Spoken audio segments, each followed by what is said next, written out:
Jeff, I'd kind of like to do a little show and tell this morning, show one of my pictures that I was working on last night to kick off the conversation today. Sure. Sure. No problem. All right. Let me share my screen. I know this is going to be a conversation that comes up today.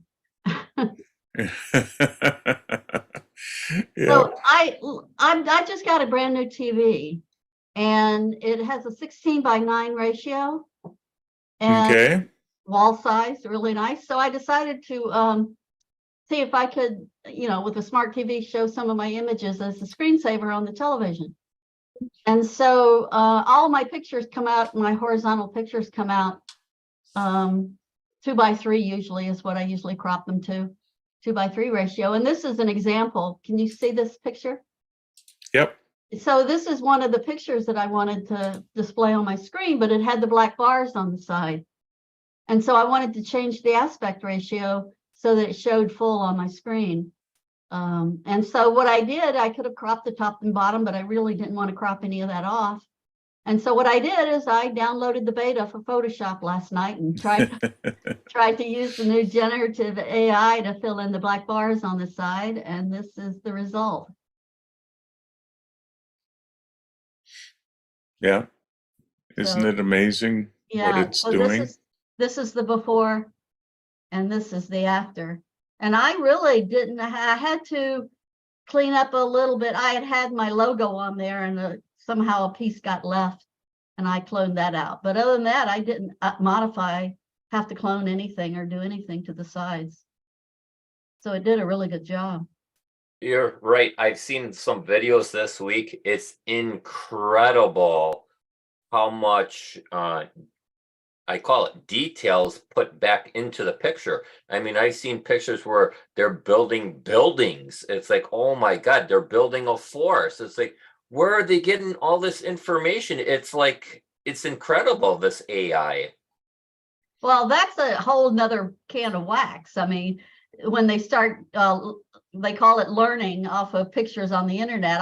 That's a little bit, you're getting close to plagiarism there, but this one is my image. And I just worked on my image to fill in the sides and create those sides. I don't know how well this would work if it's something, I mean, this is ocean over here. It's pretty generic and grass over here, but I had some pictures that I was thinking about doing, like this one might be hard.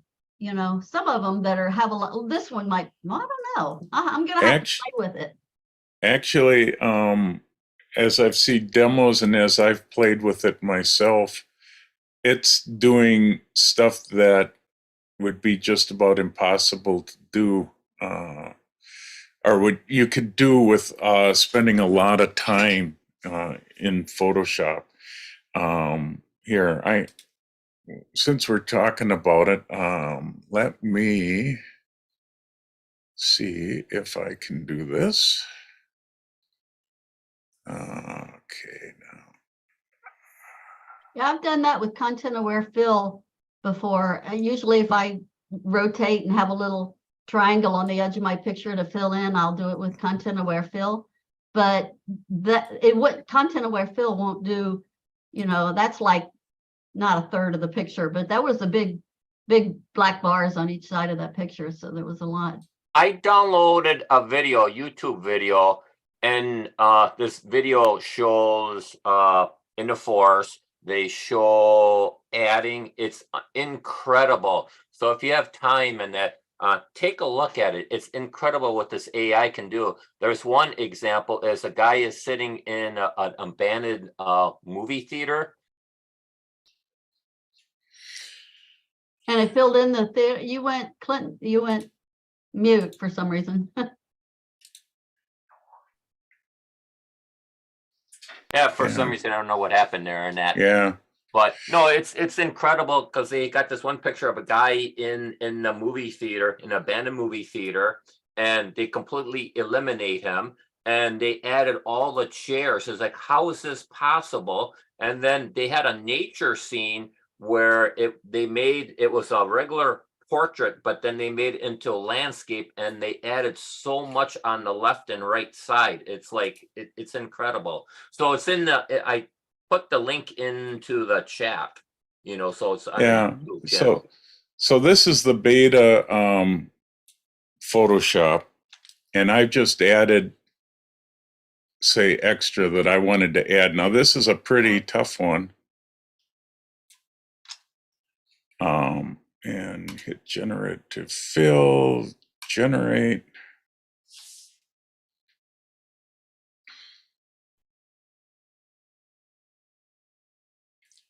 And it really, I've been playing with it quite a bit. I started with just a blank screen and just created a whole scene right in Photoshop.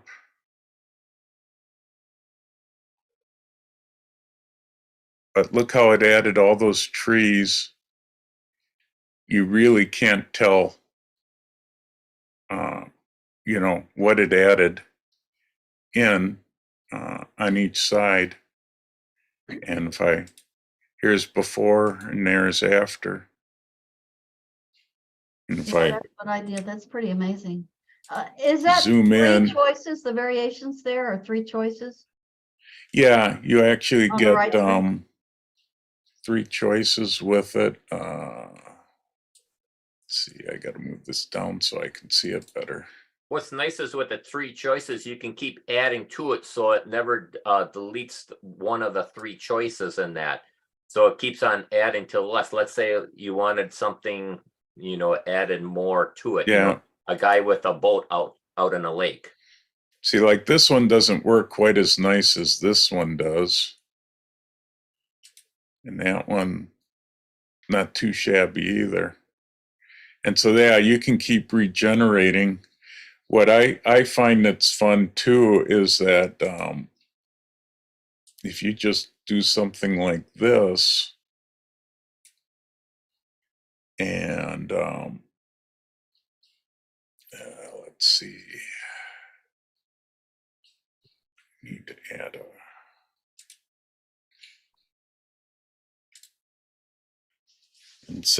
add a rowboat.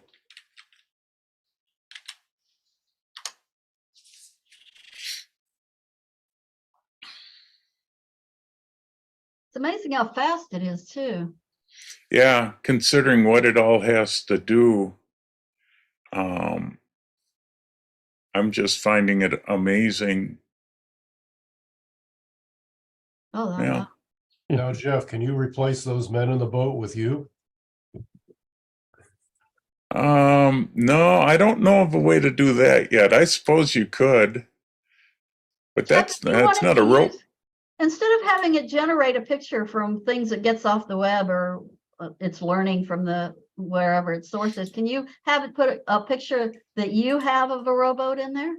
I don't think so, but not yet. I got the feeling they'll work on that. That's kind of like Sky. But Sky you replacement. look and it's got the reflections. It's got everything that it should have.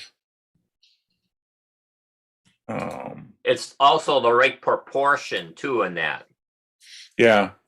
One thing I found is you got to draw the selection to the size that you want it to be, because otherwise, if you do a bigger selection, it will make it too big. But and you could see that if I close it, there's what it made up when it did the new boat. So it puts everything on a new layer, huh? Yeah. Put a cruise ship in there.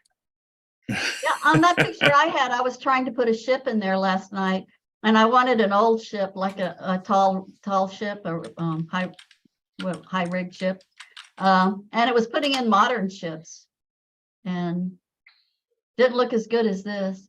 And I got that. We didn't recognize your prompt. What does that mean? Yeah. Sometimes. I think you misspelled it, Jeff. Yeah.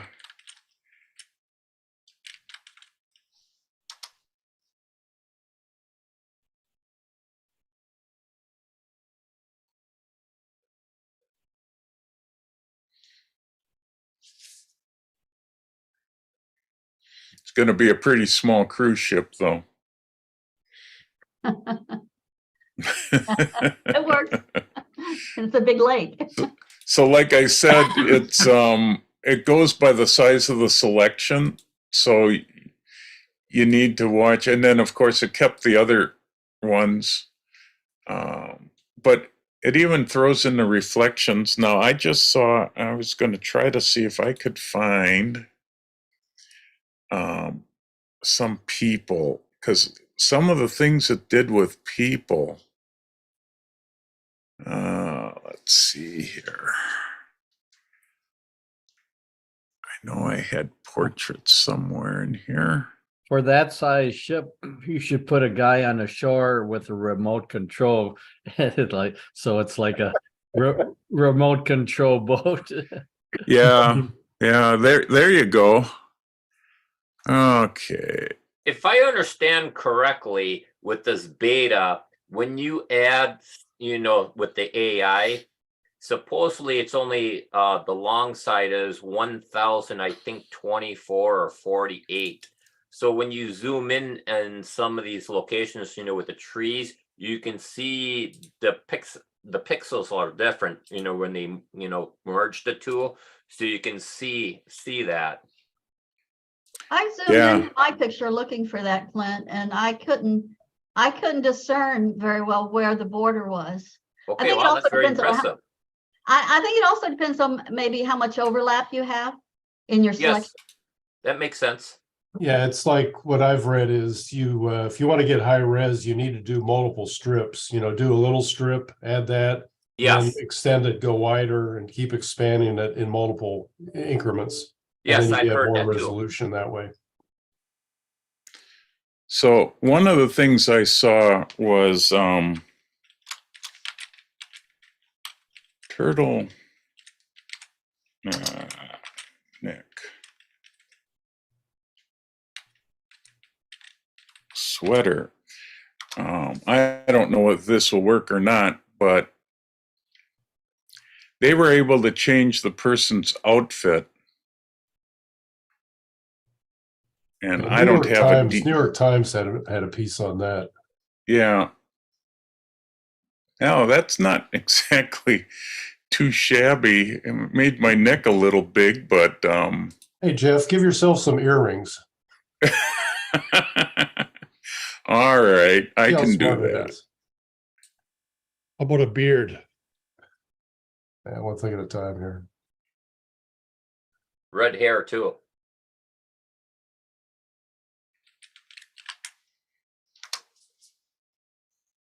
Red mohawk.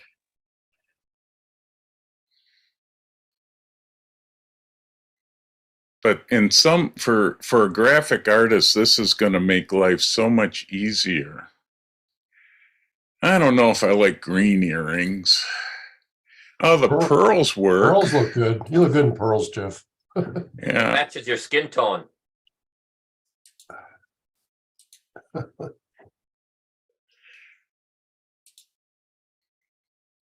And I love this new menu bar. This is on the current version of Lightroom or Photoshop, so it's handy to have this little selection bar. Usually it stays at the bottom of the picture for I was some trying reason. to move that onto the right side between two panels. Can you move it over and put it between panels? No, yeah, you can just move it off the screen or anywhere around, but it doesn't drop into a panel. It's meant to be floating, so usually you can float it. Yeah, let's see. We were talking. So when you close it down, how do you close it down and how do you get it back? It's when you make a select or do something, that's when it pops up. Okay. I can see that popping up when then become annoying Yeah. if you're doing other stuff.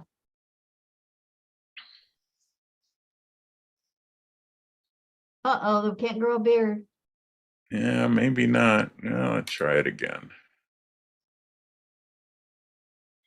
Like it's still in beta, so it still Touchy. has its problems, but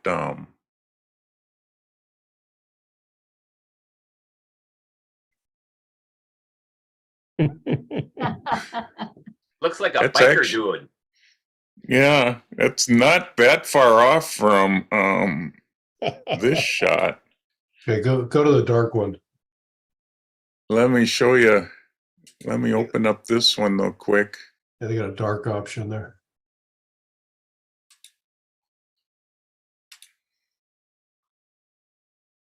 You mean I can finally give myself back some hair? Yeah, see, because this is actually me with my beard. And then Yeah, we want to see the dark beard. Oh, wow. That's bad. You need a pirate Yeah. sword.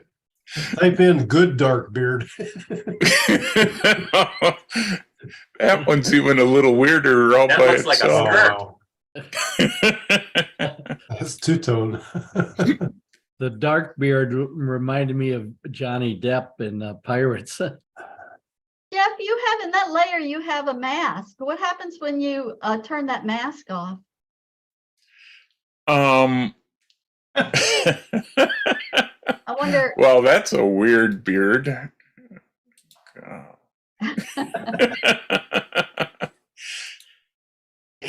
That's about the best one out of the group. What if you disable that? What is the, Yeah, let's see. right click and say disable? Yeah, that's, there we go. It didn't show you anything different. Yeah, It's it's, a part of the picture. yeah, Interesting. Oh, maybe it's still highlighted. That's probably why, maybe. no, I'm not sure. It's just to block out whatever else is in the background. I did see the other thing I saw this morning as I was watching. If I make a selection of my glasses,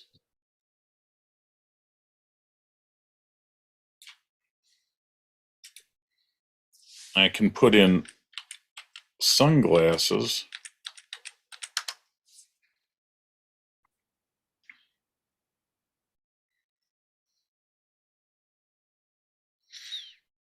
Which, if I'm wearing an earring and have that beard, I think I want to have sunglasses on too.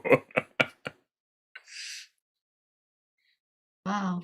It's gonna be But great. that's, Trying on different clothes and different glasses. and- yeah. I don't think I like those frames. Ah, that's not too bad.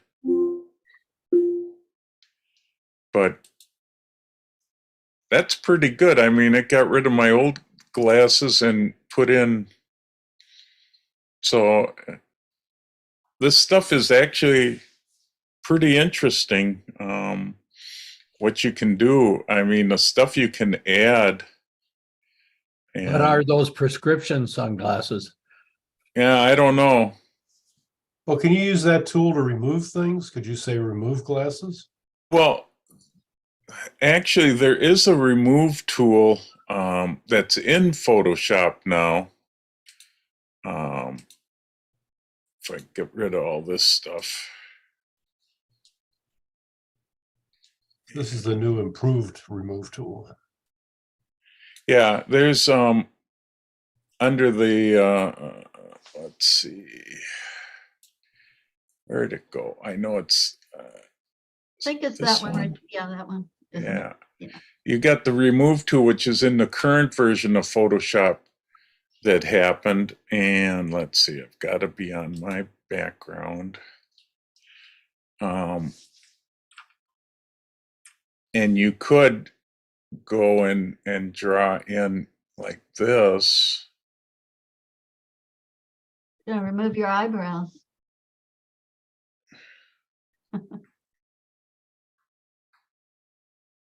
See how smart this thing is. Did she come back and ask you sunglasses or eyebrows? Yeah. Usually I'd probably work on a better selection. Okay. It's working on it. And progress bar is showing up on a different screen for me. But this remove, that's not exactly all that bad. I did lose my, I lost my eyebrow. Yeah. Got your brows waxed off. Well, you Oh, look. possibly could have selected that with object selection maybe and clicked on the eyeglasses. Yeah. So if I, Start using these smart tools together. let's see. So yeah, we need that one.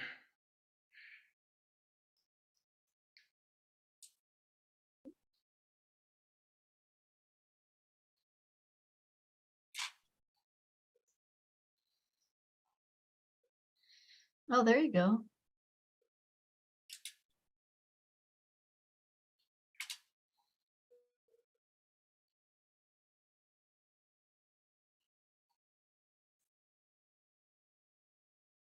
Jeff, next month, will we see you with a white beard?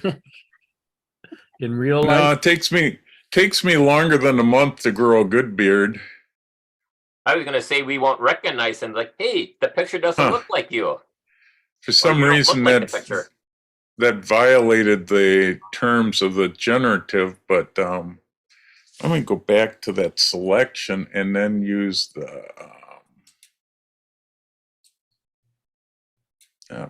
wrong one.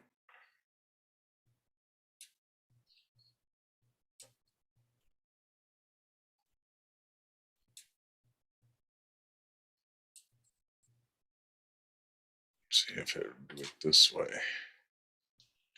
And deselect. It might be one there where it's just, it would be easier to do it in sections. Which it works halfway decent though. It's glasses are sort of tough, but if you did it in sections, yeah, not great, but down in there. Like you were in a bar fight. Yeah, this eye looks a little weird, but I've seen it. I used it in a couple of things that just were making things so much easier. Let's see. I was hoping I could find what I wanted to try it on was a zoo shot, but I can't find my zoo pictures. Could have swore I had some just.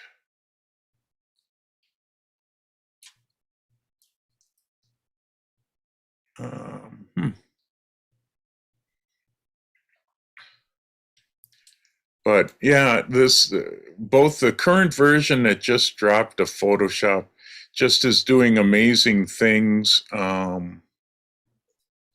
it should be. It could have something under animals. Yeah, here's probably find something decent because it would. Where I could see that remove tool is probably work nice would be like on something like this.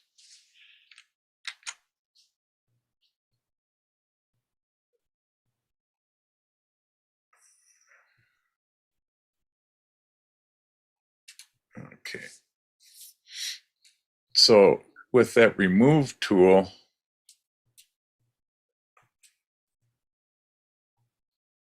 which I guess we were on, getting rid of tethers on birds would be nice.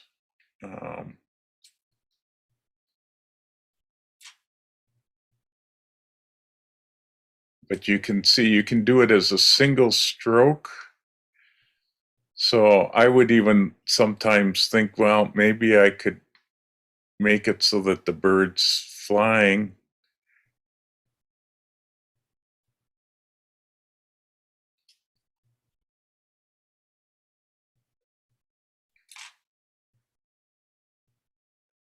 Yeah, that was a This little one's cr- doing it all on the same layer though, huh? Like the heel and clone. Well, actually, you can do it on a separate layer. Normally I would. This time I just didn't. I wonder if Yeah. you can use that remove tool on a selection if you select a subject, for example, or select an object. And then once it's selected, you can't use that remove tool looks limited. They might change it. Yeah, I think it's going to get better. Yeah, I sort of really botched that one up, but poor bird's got no legs anymore. Just call him Stumpy. Yeah. Now, What up? now put a fish in its talons. That needs the generation or in its beak. Okay, so yeah, if we did that, we need to make that selection there. And hard part is they make the text size so small, Yeah. I can barely see it. I wonder how complicated of a sentence it'll understand. I was putting in 1 and 2 words like that, but I was wondering if you can write like add fish and take away the bark, the tree stump or whatever. Yeah, it's sort of close, Sort of, kind of. sort of, kind of. It's like a phony fish, though. Yeah, it still has a ways to go. Let's put it that way. That's Can good. you rotate the fish at all?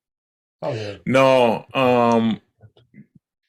yeah, when it generates that fish, I'll wait It's for it to just on a layer. finish. If you select It's on a layer, but right now you'd have to clone out all this stuff in here to be able to rotate it, because it's adding the stump and all this stuff besides the fish.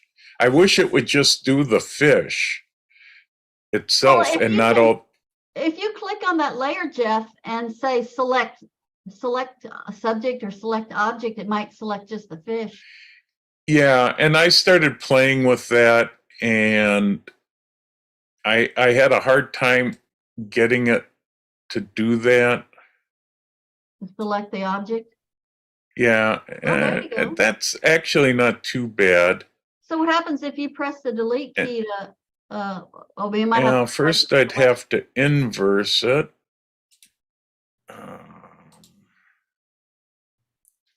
One of these is supposed to be invert selection. There we go. And then hit delete. Did not complete your request. Oh, because it's, smart. Yeah, so then you'd have to rasterize it, right? yeah. Rasterize the layer. If I was here though, I could, now that I have that, I could fill that with black, and that would fill the mask. Yeah, that's under. Yeah. Yeah, there we go. And if you just use the transform tool, that wouldn't allow you to. Yeah. Now that I filled the whole mask, now I could rotate the fish. Oops. And I could change the size of the fish. Now turn on your other layer so you can see it compared to the So side. now we can There you go. see, and that's a better size fish.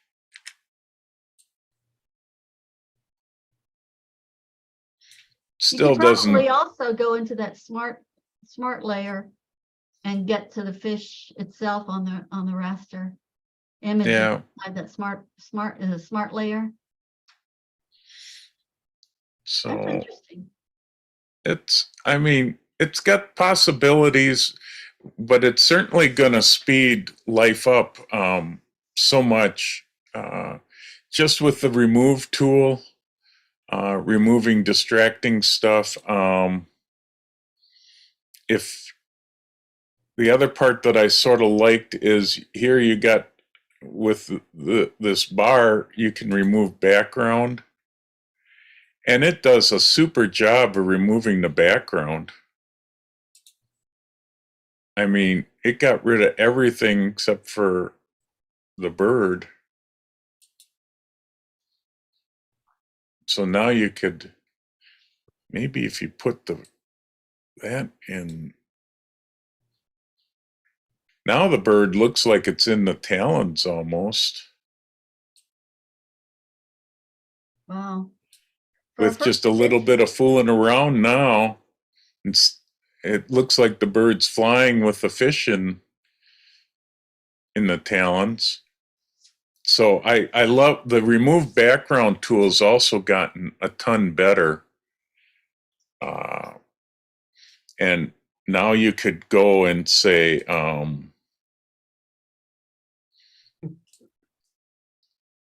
put this as a complete background.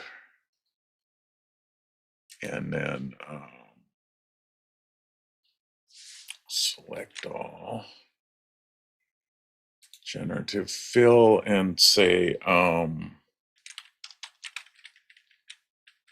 Lake Michigan. add a meadow What did you type to in? the meadow. Meadow. Oh.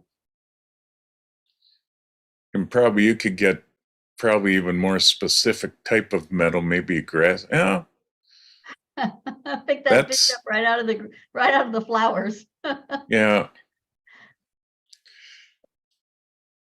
That's How getting about if we put instead, let's do a lake.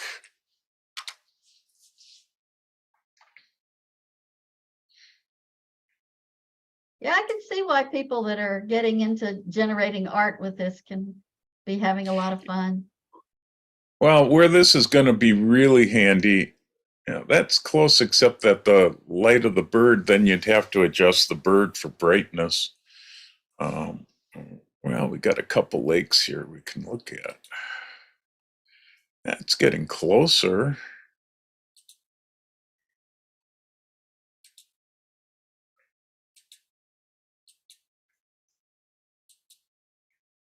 But yeah, for graphic artists that are creating brochures and pamphlets and that, this is going to make life easier for them. For us as fine art photographers, it sort of is different because you're not going to do half the stuff. You're not going to add things like this. It could be nice, though, to get rid of branches and things that are in the way of a bird or some shot that you could fix an image up a lot easier than you could before. I had seen some where you could take away two people that were side by side and get rid of one person completely, and you'd never know it. And adding on to the sides of the pictures, like we started with Drumma's image, One of the That's- things graphic designers have to do a lot is work with logos and the ability to be able to put logos in a lot of different, I don't want to say false settings, but be able to put it on t-shirts, boats, or something like that is a whole lot easier this way than it was before, because you'd have to mask separate layers, watch your transparencies and things like that. But that's one application off the top of my head that used to just be a pain in the butt, as far as I was trying to sell something. So if there is a logo to be used, trust me, they want to use it. I put a short video in the chat too. It's only a short 20 seconds, maybe 30 seconds. And it kind of shows this. It's incredible what you can do with this stuff nowadays. Yeah, now it's all going to be learning on, how to create the prompt. It's keywords and coming up with the whole right sentences. Yeah, look at that. You guys, that first one that you had a nice reflection of the individual fishing. Yeah, you have a reflection of them. See, now my problem sometimes was that when you looked at that image by itself, he's a little, to me, a little too bright. And I would like to darken him down, and I'd have to go through all the work of getting rid of the stuff around him. That one's not too bad. That's too bad they don't have like an opacity slider or something like that for the objects that it's adding. Yeah, well, when you do that, it just fades him too. So I like that first one. Wouldn't have taken much to drop the opacity, just to kind of blend them a little bit. I mean, just stands that green vest stands out. If you yeah, down a couple points, it would probably. what I ended up doing was taking, I think it's this one layer here. In the beginning, they used to label this stuff with the prompt. Now they're just doing generative layer, but you can take this layer and then go into filter and camera raw. And unfortunately, let me drag it over so everybody can see it. So this is the image that it brought over. And you could take, what I was doing was going into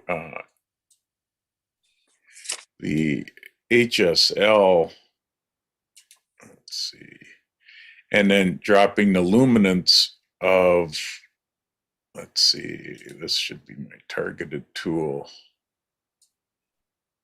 So I could drop the luminance of that color, and that helped a little bit. And then even probably go into saturation and drop the saturation of it. So there are ways to fix it, but it still has, and that, I mean, that's really not too shabby if a person didn't know that he wasn't there. I mean, you get the reflection and such, so it's interesting. And I think this is just the beta form. Wait till they bring it out, and this probably will drop on the next major update to Photoshop. So it's the problem I see with the reflection is you can see the head in the hat in the reflection, where the way he's bent over, you really wouldn't see that. yeah, that's true. So then maybe one of these other ones is probably maybe a little better. And then if I try to regenerate.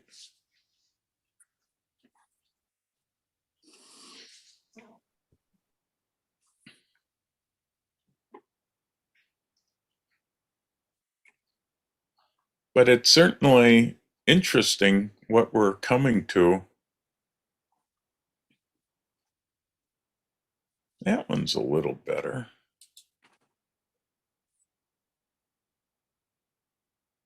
Even that guy's not too bad. Now that one's got the reflection better. Boy, and if I go back and add the kayakers, oh, wrong way. I like that guy, so I got to go back now and get rid of my cruise ship. Kayakers aren't exactly sized right. So maybe the cruise ship. He's fishing for the cruise ship. But no, it's some of this stuff that is out is really pretty interesting. I like this new bar that's showing up now since the last version of Photoshop.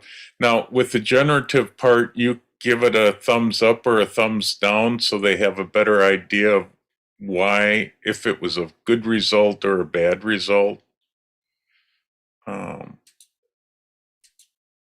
I think something like that one was pretty decent.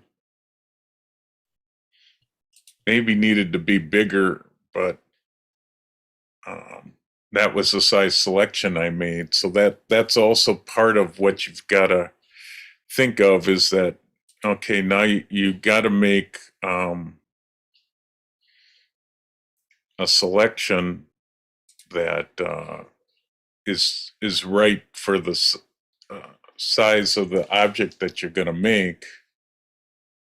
So say you wanted a bigger boat, you just make a bigger selection. And I actually want a rowboat, not Now a you gotta hook kayak. the fishing line to the boat or put in a Yeah. big fish there.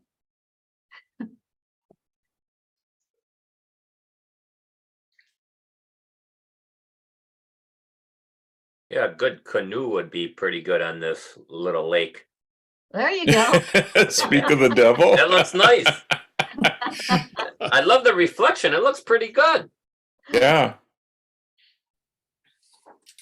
Still need the fishing line hooked to it though. Where he's reeling it in. Maybe have him fish it from the canoe.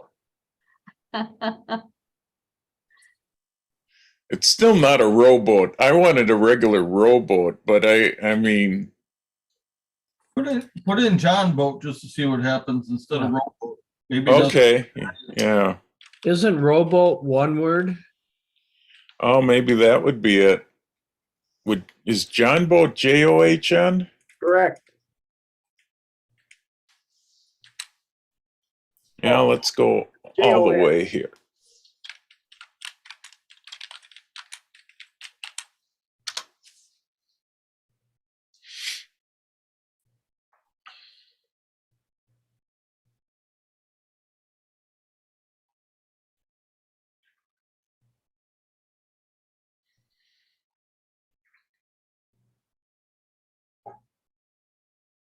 Oh, Well, you were right, Marty, with the John boat. That's closer to, but I don't think there's a fisherman in there. Or if it is, he's really tiny. Yeah, that's what I'm thinking, but nope. That's So a- let's see.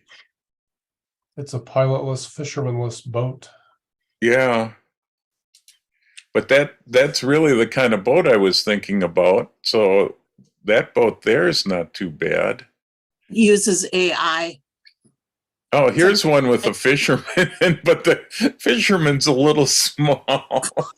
He looks outside the boat too. Yeah.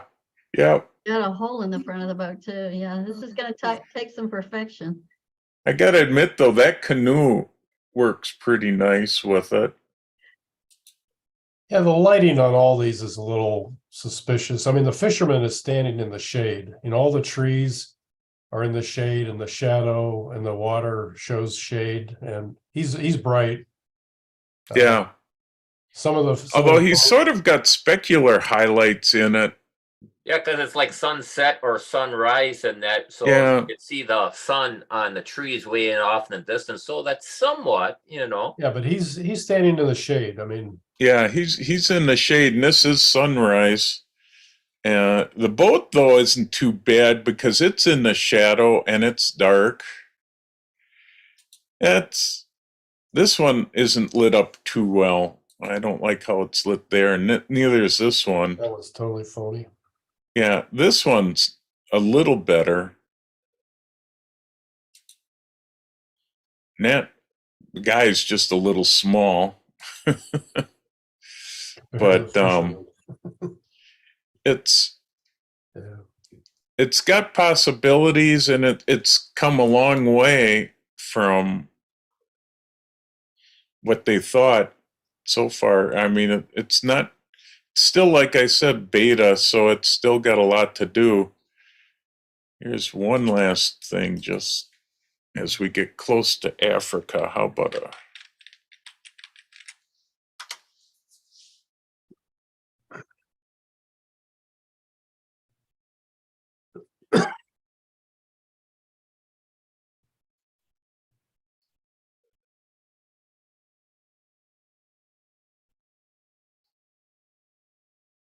So just think in 5 or 10 years, how much more advanced this is gonna be.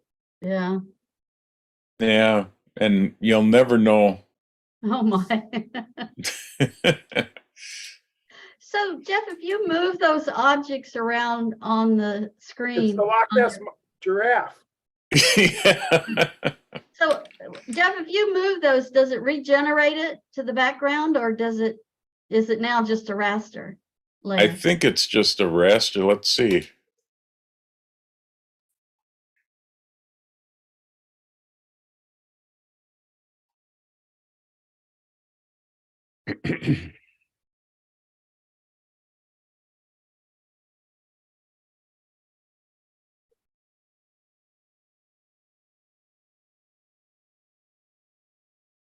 Regenerated the whole thing. Yeah, it did. Now you have a two-headed giraffe in the water.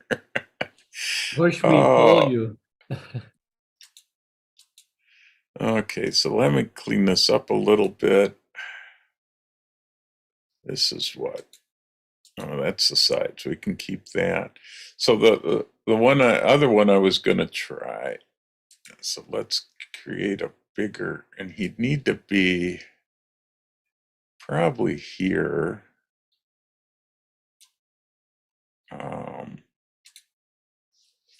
Would be a moose, because that would actually be in that area.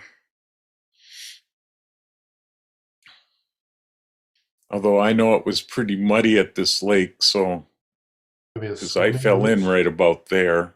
Is this gonna As be a swimming segue, you moose? can put in an elephant or a hippo. Oh, there you go. The shores. Oh, that's not all that bad considering it's.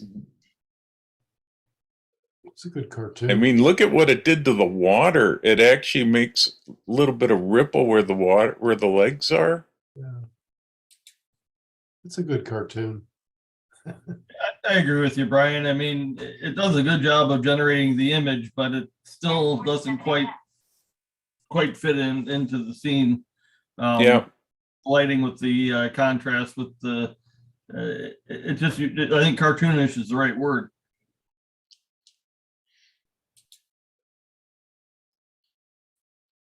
But the ripple effects are pretty cool in the water. Yeah. I think the one video I sent you guys in the chat too, they had a cat, they added a cat on the sofa, outside, and you could see the indentation, in the cushions. It's like, wow, that's actually pretty good.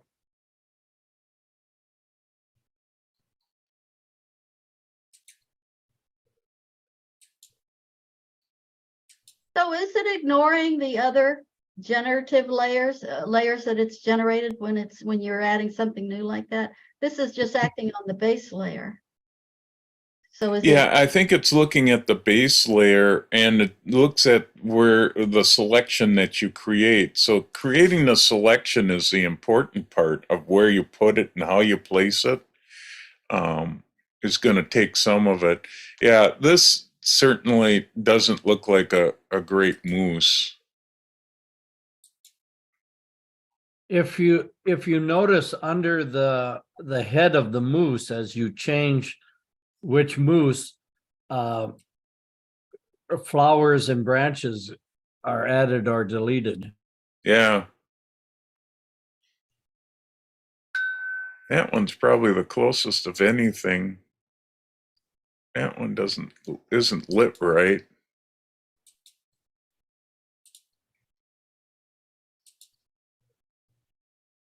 Here it almost looks like it's eating the flowers at the edge. Yeah. It's something fun to play with. Yeah, it's still not ready for prime time by any means, but it is something fun to play with. And I think it's going to do, where it's really handy is when you're taking and adding more to the sides. Oh boy. Say, like Drema showed originally, if you needed to make it more of a square photo.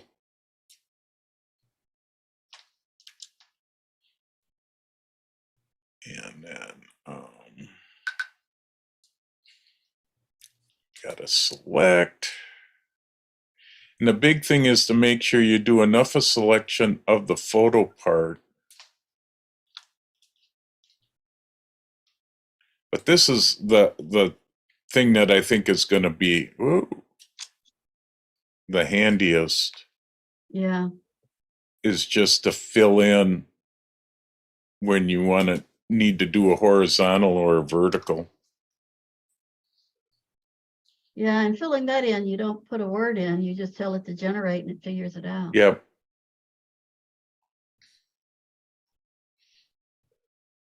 Yeah, because on that picture I was showing, I didn't have the original with the little wider to make it a wider Right. aspect ratio, and so it just generated But it. yeah, here, look, it actually created shoulders. That's the amazing part right there. Yeah.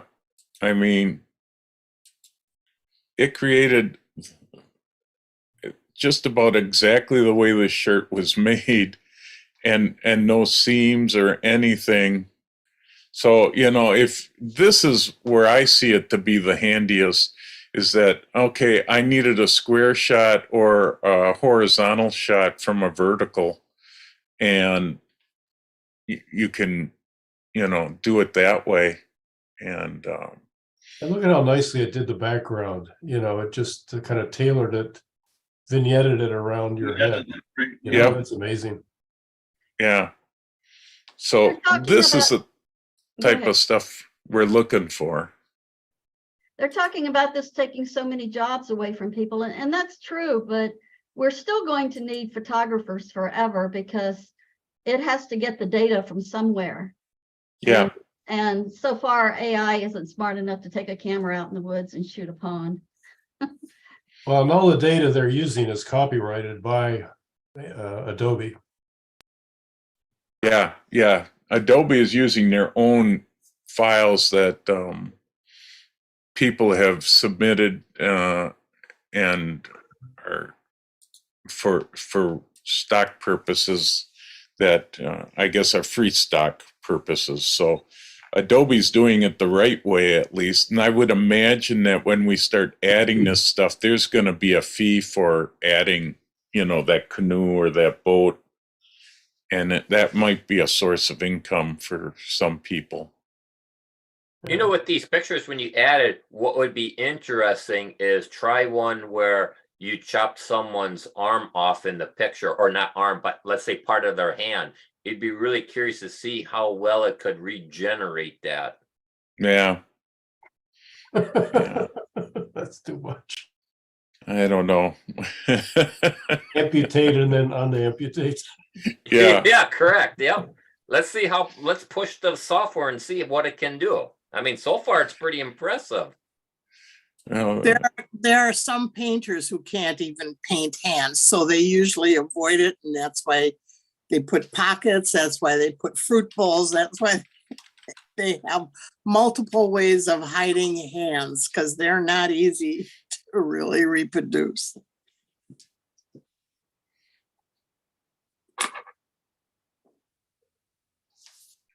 Yeah, I don't know. I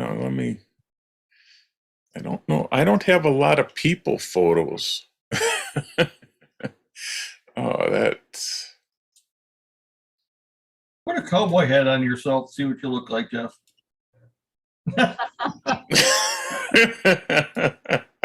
Professor. That's actually not all that far off from what I used to have it one day. But, okay, cowboy hat coming up.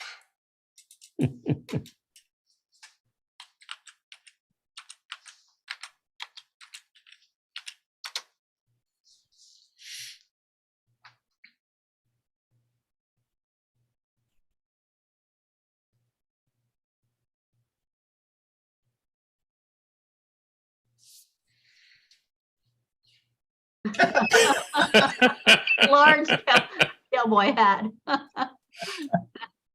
Oh, Well, the problem is I don't think you had the height above his head. That's why. Yeah, I think cowboy I hat. need.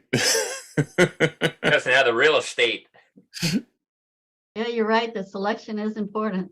Yeah, it's the selection is the whole thing, really. So let's see, we'd have to get down by the ears. It's probably not a good selection, not a big enough selection. I think you need to go higher, get the whole top, Yeah, top part of the picture, yeah. there we go.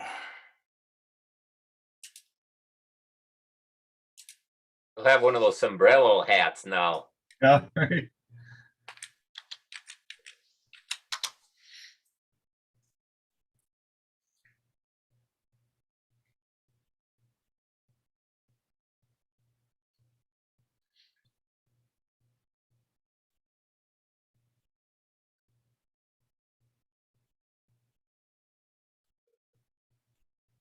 There, that's more like it. Kind of. Yeah, that's a little better. Still a little high on the head, but Hey, that's a sheriff. Yeah, that's not too bad, really. Try a beret.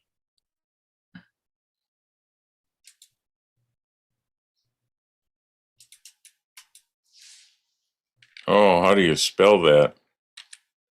BERT, I think. BERET.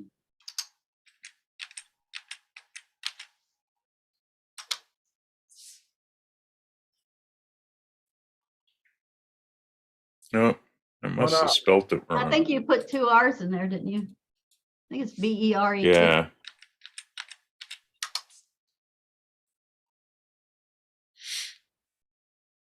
Think we need a Mr. T look too in that with all the gold chain. How about dreadlocks?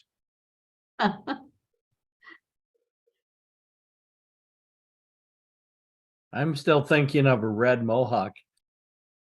Hey, the famous painter.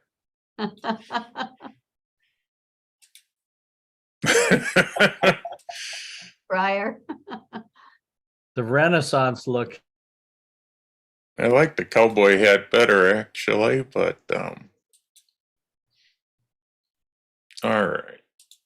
I don't know how to spell dreadlocks.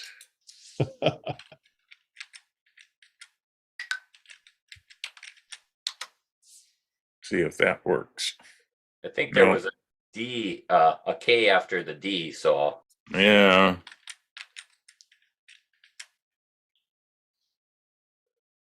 L. LOCK, I think it is. Yeah. There are still some things it can't do. But it's done all right with the hair in some ways. Oh, well, we could do this.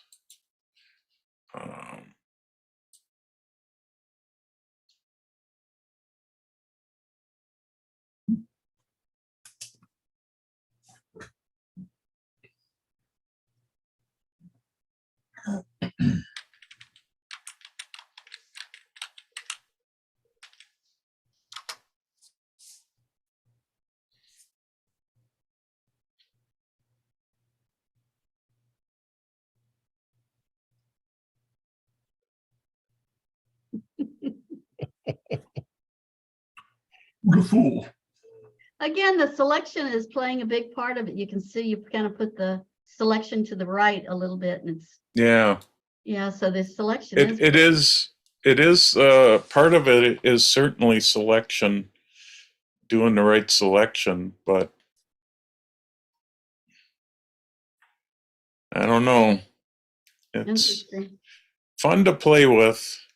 There'll be some uses, I think, but I think that like the biggest is adding to a photo on each side and doing stuff like that. So But even that, I was thinking I have some architecture pictures of some buildings downtown in Milwaukee, and I don't think it would add very well to that unless it goes to Google Maps and finds that location and finds pictures of that area.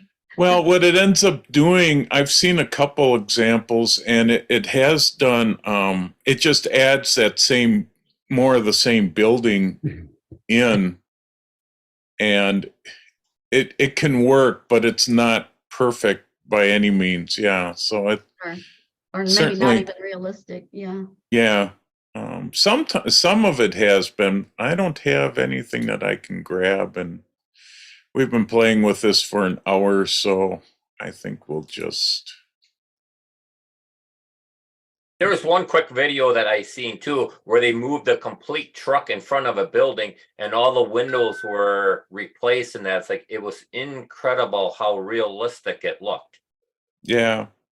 And that remove tool's been working real nice for removing people in a tourist area. So I've seen that demonstrated. There's a lot of demos going on by a lot of the different YouTube people. You can tell, though, it does create very large files because Just I'm think saving- that this is only the beginning. yeah. This is just the beta to play with it, and it's not even, Not an even officially important released one. yet, yeah. Yeah, that one I don't need to save. That one.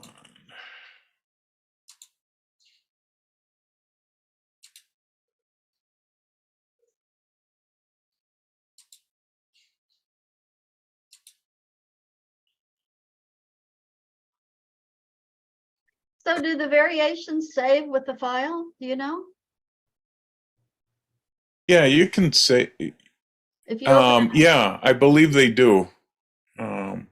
If you save it as a full-size PSD file, I believe all the layers still have the different ones so that you can open it up, because they are really thinking of this as stuff that would be used for graphic artists and that. So if you show a client one version, you can show them a couple different versions of it.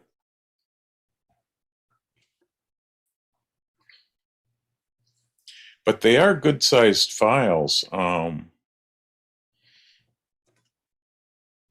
Because Yeah, that I've got a file- fairly fast computer, and it's taken quite a while to save this image. well, that file that I was showing at the beginning, that's an old PSD file. It was a gigabyte. I had originally put 2 or 3 layers, raster layers in that file, and it was already a gigabyte. When I put the sides on it, it didn't increase it all that much. I was actually kind of surprised that it didn't kick it up larger.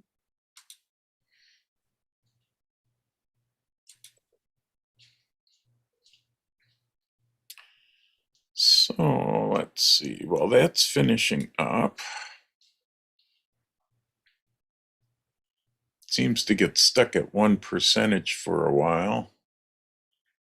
So my original file on that was 1 gigabyte and 1.067 gigabytes. And when I saved it at the 16:9 format, it was 1.3 gigabytes. So Yeah. it was about 250. Actually, yeah, is it? Yeah. So What- about one 30% it What? increased. It increased about 30%, right?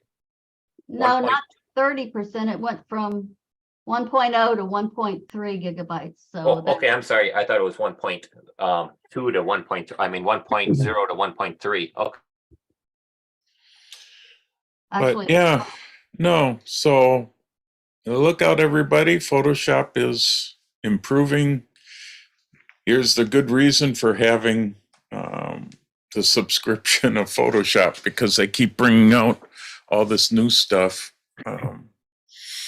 So, okay, we're going to move on into our main speaker today, which is Jeff Engel, who lives in Delafield, Wisconsin, nationally known seminar speaker, television personality, Amazon best-selling author. He hosted and was the executive producer of an award-winning outdoor adventure television series, which aired nationally for 8 years, nationally, I should say. Boy, I need to read better. For 8 consecutive years, called Engel's Outdoor Experience. As host of this exciting television show, Jeff has traveled and filmed, photographed nature and wildlife images, As far north as the Arctic Circle, and as far south as South America, and as far west as New Zealand, and as far east as Africa.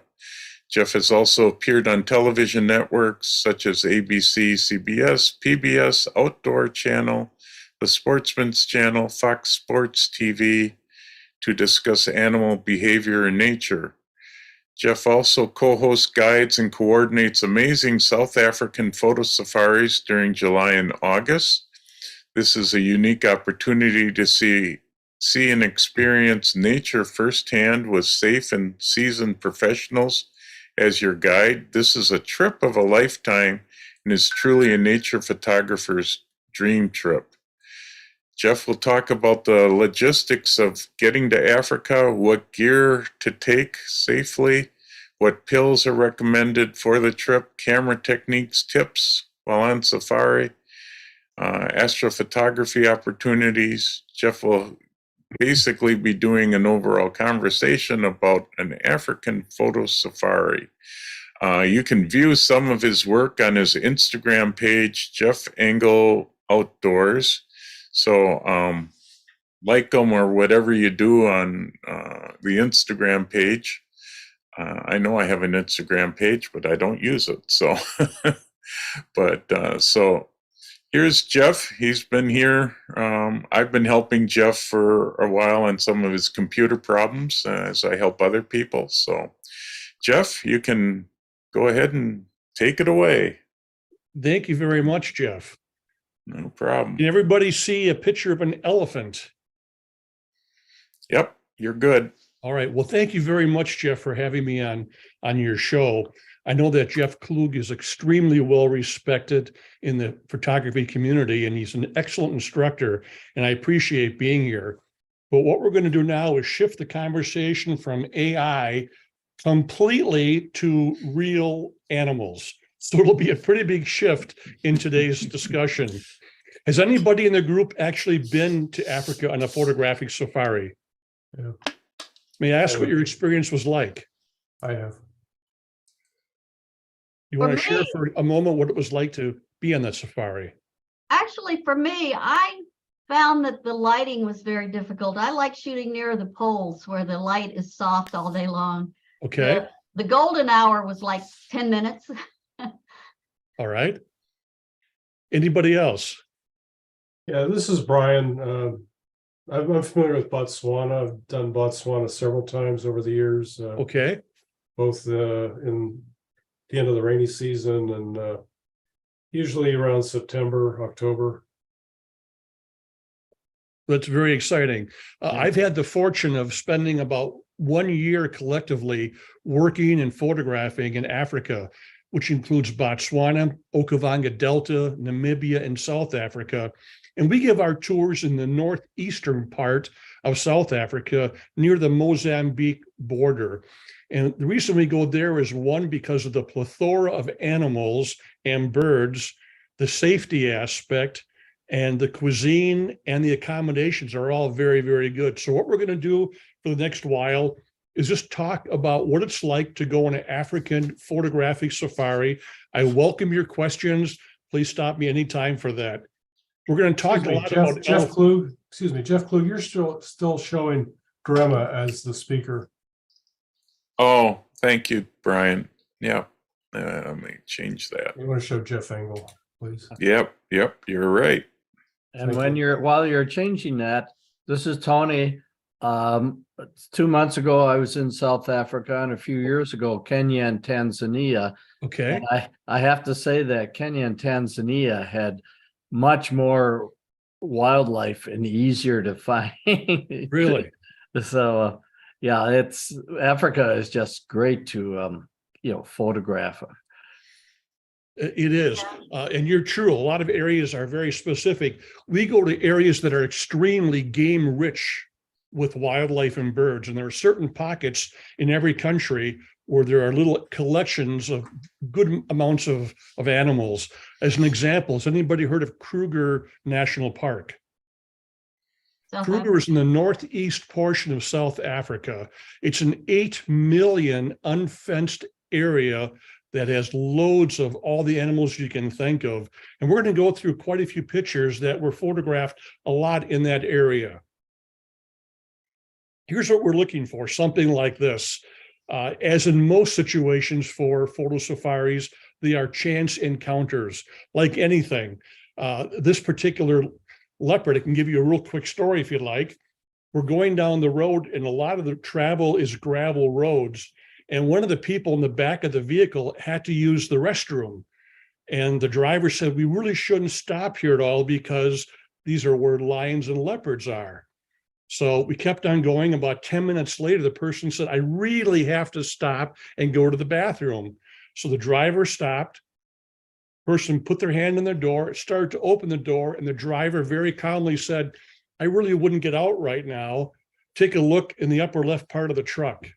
And this was a leopard that was staring at us. To get to Africa is actually very, very simple. Wherever you are in America, we go from there to Atlanta. We take Delta from Atlanta, a one-way flight, actually, or one trip type trip to Johannesburg. And it's about a 15.5-hour drive or flight. And it's pretty comfortable, relatively speaking. I find that a lot of people have a couple meals, a couple movies, and you're usually very excited to get there. On the way back, people are usually so tired that they sleep most of the way, but that's the route that we take for flight. You fly into Usually- Johannesburg or into Kilimanjaro? We go to Johannesburg, and then from Johannesburg, we are picked up and we go north about 3 hours to our main bush camp. From there, we spend up 2 or 3 days there, and then we go north to the northeast portion of South Africa. We cruise at about 41,000 feet. I had the experience one year in the year 2010. We're filming for a TV show in South Africa, and the pilot happened to recognize my name. So he invited me to the cockpit at 41,000 feet to photograph and film the sunrise. Extraordinary experience. It wouldn't happen today, but it was nice to have it back then. People often ask, what's it like? What are the accommodations like? Well, the accommodations are really very, very good in South Africa. Most buildings have thatched roof. They're appointed with a lot of cement on the sides. And this is the typical appointment for a lodge. They call them chalets. A lot of African motif throughout. A big question we get is, what about bathroom facilities? Every place we go has modern flushing bathroom facilities. And throughout our travel in the bush, and we spend a great deal of time driving gravel roads, we find a modern restroom about every 3 hours in the trip to use the facilities. Also, cuisine is a big part of an African safari. And we ask our clients, do you want to have African cuisine or do you want to eat American or a combination of both?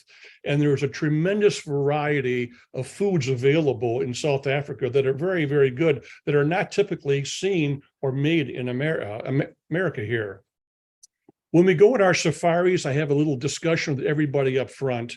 And here's a form I like to use for sight, hearing, smell, taste, and touch.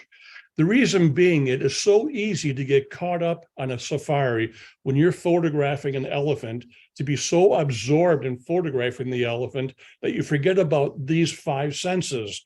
So oftentimes I'll say to the person, why don't you put your camera down for a moment and just watch what you're doing. Watch the behavior of the animal, hear them, smell them. You can't really touch an elephant, but to explore the whole experience, I think is pretty important.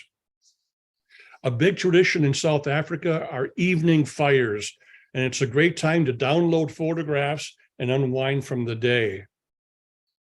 Here's a camp helper, and every day he would go out getting firewood. And I'm not sure that's OSHA approved to have that go on, but it's how he carried his knife, machete. People always ask about equipment, and on photo safaris, it's amazing, but a good number of people bring along a cell phone as their total camera package. Do you want to hear a little bit about what I carry, what's common? Sure. Well, typically a person would have a 1-400. That's a very bread and butter lens that I find. A 500 would be great. A 600 is also great. So if you have two camera bodies, one body would have a 5 or a 600, and the other would have a 1-400 or maybe a 24-70. This is something that I use all the time. I never leave without it. It is a bean bag. I've gone through a lot of them. I don't work for the company, but there's one called Wild Grizzly bean bag, which is the perfect size. And even around here in Wisconsin, I never leave home without a bean bag. And it's something that you take over there empty, and they fill it with seeds. And it's something we constantly use, also with tripods in the evening for star photography. We talked a moment ago about the lighting and the time of day, and you've got an hour and a half or 2 hours typically in the morning and the same in the afternoon of really, really good light. And the light does get somewhat harsh, so then we're looking for animals that are standing in the shade mainly. Somebody asked before about what time of year do you go? We go in July and August for a couple reasons. One, it's the middle of their winter. That means that you're wearing a fleece jacket in the morning, and by 10 o'clock, you're wearing a t-shirt or a polo shirt and shorts. So the winter there is extremely temperate. Also, in the winter, most of the snakes are hibernating. So it would be unlikely to see a snake or even a mosquito that time of year. Plus, the leaves are down from the trees, so the foliage is much more open. You see a lot more animals in the trees. And also a lot of more animals can congregate to the water holes. So July and August, we've found to be a great time.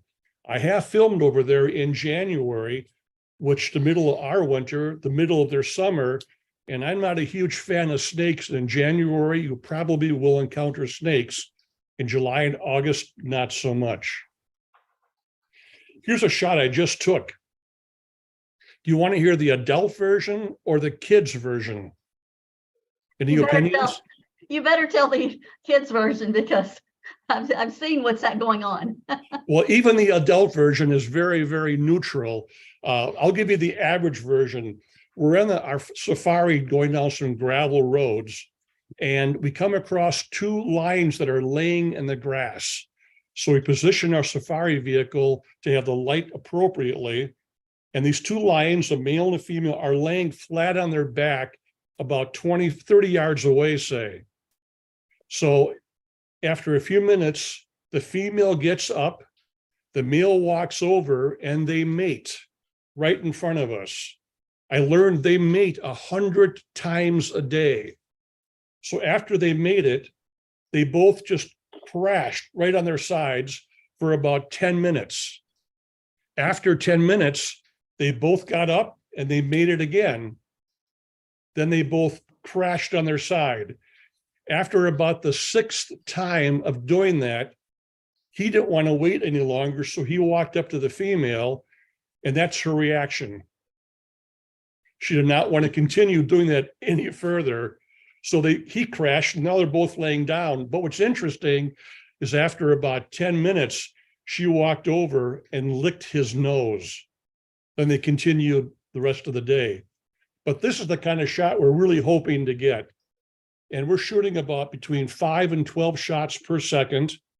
And you can see this is about 10 o'clock in the morning, still reasonably good light. This would be a typical day driving in the African bush. Elephants are very, very common in certain areas. And of course, they have right of way. Because the elephants are used to vehicles in the Kruger Park area, again, that 8 million acre facility, they're accustomed to vehicles, so we never would get out, but we can drive by them and they don't seem to pay attention at all to the vehicles. Interesting things to photograph are trees like this. Does anybody know what that tree is called? They have, Very good, you know your trees. It's a beautiful tree that are somewhat common throughout the African bush. Here is one we took just at sunset. Any ideas how old a tree like this would be? Any guesses? 1,000 years? Pretty close. This tree they aged at 2,000 years old. And it's a great tree to photograph with appropriate background. We actually have our people walk up and put their hand on the tree, and it's quite an extraordinary experience to put your hand on a living 2,000-year-old tree. Quite an experience. Elephants we talked about. We go to a rehabilitation park where these are rehabbed elephants, and they have trained the elephants to do commands much more than a dog would have. This elephant was out in the pasture, and they called the elephant by name, and the elephant walks into the group, and you have a chance of touching and feeling all the different parts, the tusk, the ears, the tail. It's a wonderful experience to get close to them, actually to look into the eye of the elephant. When they have the trunk, you learn about the different muscles, and when you photograph them, it's really fun to photograph the details of a trunk as well. But you can get very, very close safely to these different animals. A You quick learn comment. I'm sorry? I was just gonna say a quick comment. When we were in South Africa, my wife and her sister each rode an elephant for an hour on a game drive. What was that like? Did they say? They said it was awesome. You get a whole different perspective. Yes. Photographing elephants, I think, are fascinating. The family structure to learn about them is extremely interesting. This particular female has 3 babies. On the far right, she has a 6-year-old baby. The middle is a 4-year-old. The baby is a 2-year-old, and she is pregnant. And they form very strong bonds of family orientation. If you look behind her leg, you can tell she's feeding the young one. But this next slide, look at the loving, caressing trunk the 4-year-old has with its sister, the 2-year-old. And this is something we see very often. And from a photographer's viewpoint, this is what we're looking for. We love to get behavior in our photographs. And here's a good example of that. Another example of mother, a 6-year-old and a 4-year-old. And it's amazing how affectionate they are towards each other.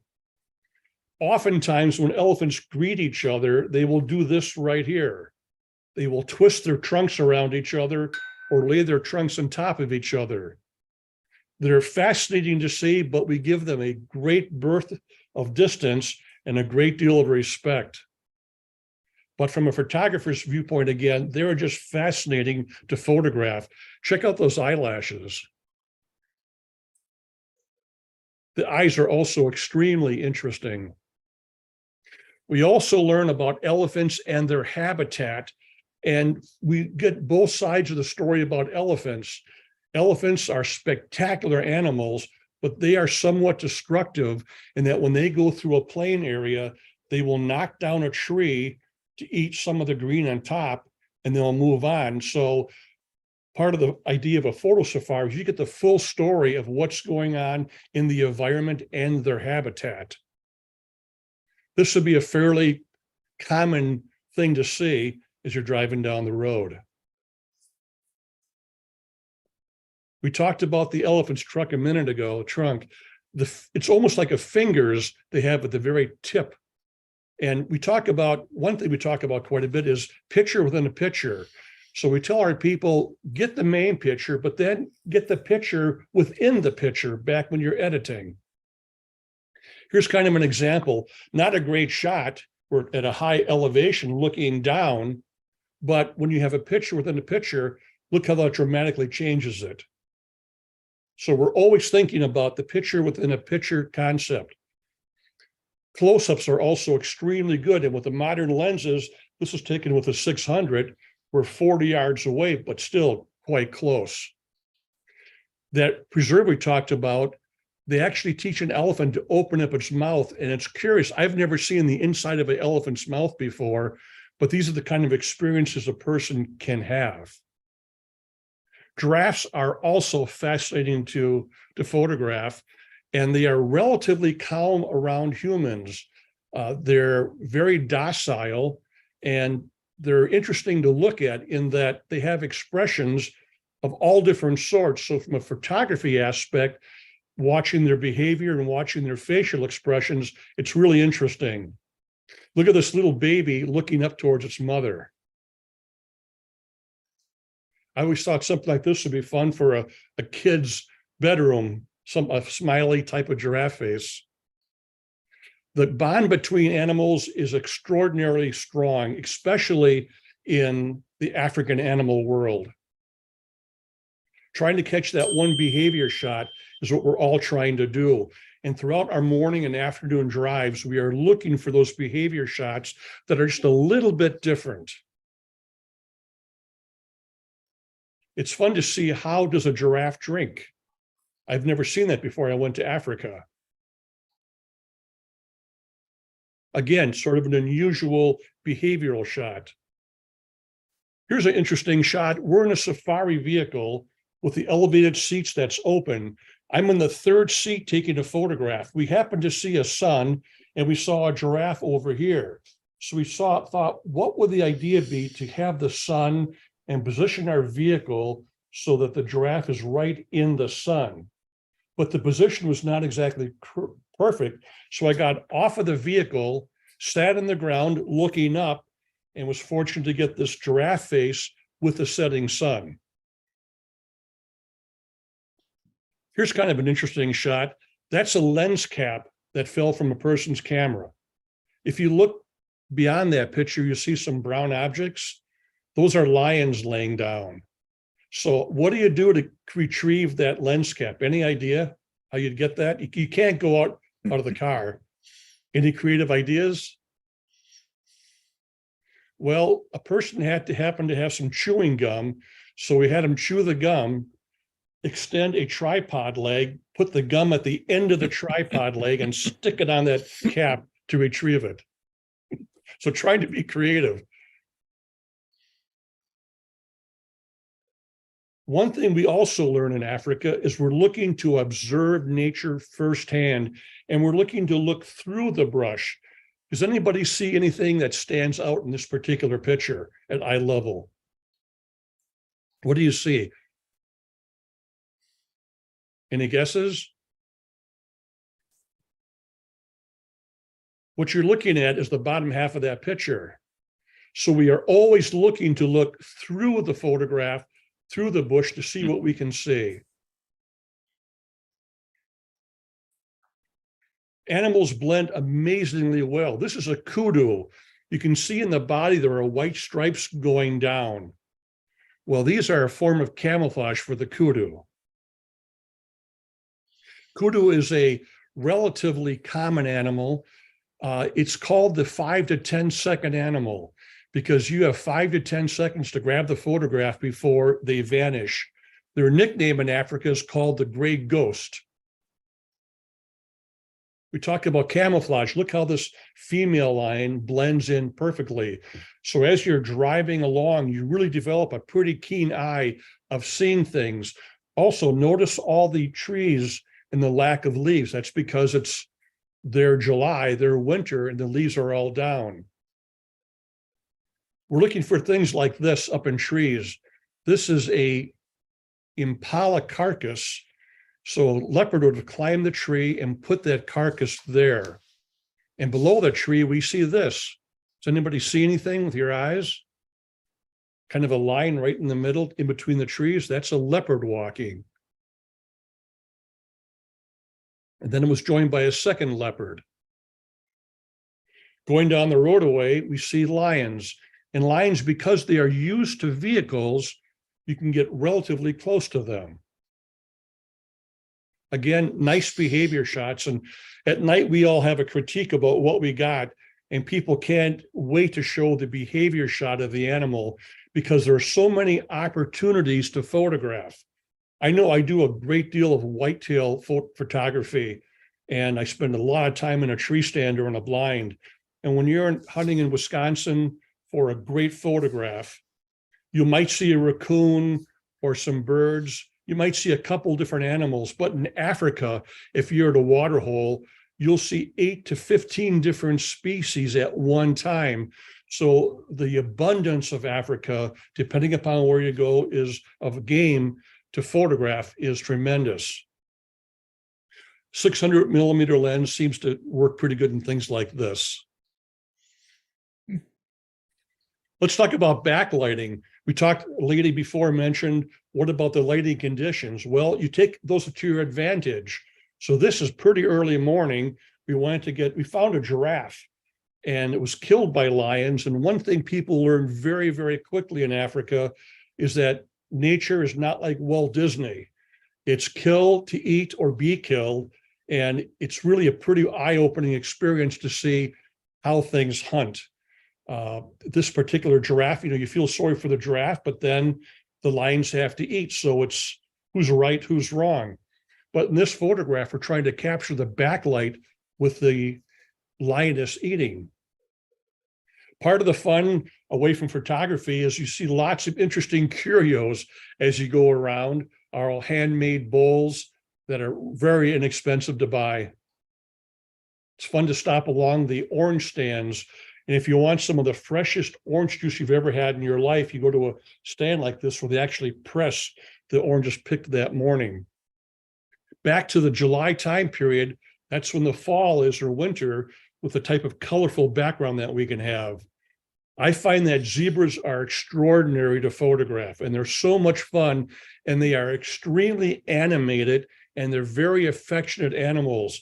So if we see a herd of zebras, we'll often back off, put the sun to our back, and just camp right there with our bean bags and wait for the behavior to happen. Also, black and white seems to be very good for zebras as well. Another shot, a pretty good example of a backlit zebra, but then also let's make it into a vertical. Now let's make it into a black and white. So one picture can be exposed a variety of ways. Here's sort of an interesting example. We came across this herd of zebras and elephants in the back, and there was a water hole in front of us. So we thought, what would be the odds of zebras coming to the water hole and lining up side by side by side? Wouldn't that be a dramatic photograph? So we set up camp in our vehicle at appropriate safe distance, respectful distance, and just waited. Here's the water hole, and eventually one zebra showed up. Our goal was to maybe have 4, 5, or 6 zebras line up side by side. Wouldn't that make for a dramatic photograph? After waiting about an hour, eventually a second one joined. Continuing to wait, another one joined, but not drinking yet, but we're getting closer. So we're all very excited of the possibility of having that one special photograph. Now things are looking more exciting. They're getting closer. Animals are drinking. We're waiting for that once in a lifetime photograph. It's getting a lot better now. We've got 4 with 1 in the background, but look to the left, one's coming in closer. So we're trying to achieve that one special photograph of all the zebras lined up. And finally it happened. They all showed up. And if we do a little cropping, that's the shot we were looking for. About 2.5 hours we sat there, but you can see it was well worth it. Now, we talked a minute ago about color to black and white, same picture. I'll go back, color, black and white.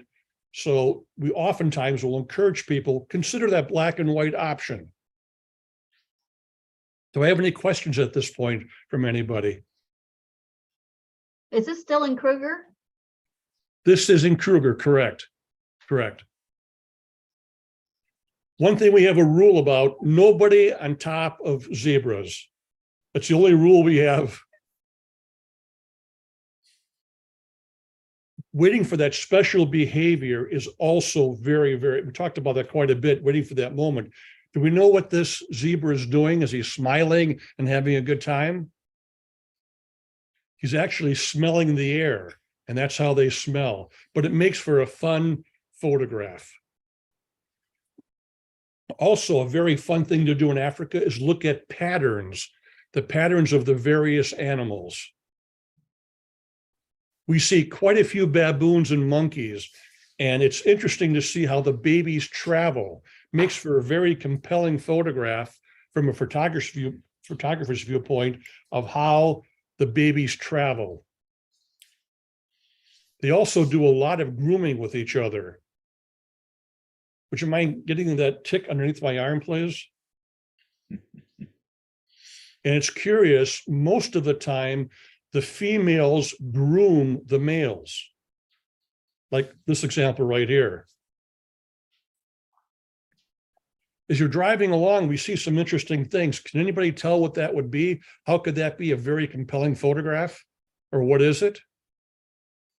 Does anybody see a baboon laying on its back? But when you go close up, you get that shot. So again, we talk picture within a picture. Look at the intricate fingernails and the hands of the details of this. I find that to be very extraordinary to get these kind of close-up photographs. And of course, you have the humorous photograph as well. Catching the right expression is always great. What's this baboon saying? Any idea? Probably leave me alone. Even though we're 50 yards away, it was pretty curious to look at his expression. You looking at me? There you go. I wish animals could talk, because this could be a caption. These two mothers are feeding their young in the middle of a dirt or kind of a dirt road. And you can tell the front one, the left one, is looking, saying something to the other one. What's that commercial? Can you hear me now? Let's talk about birds for a few minutes. This is called a fish eagle. It's the counterpart is to our American bald eagle. And I love birds and photographing birds. In fact, just yesterday about noon, I'm going along and I see a brown spot in a tree.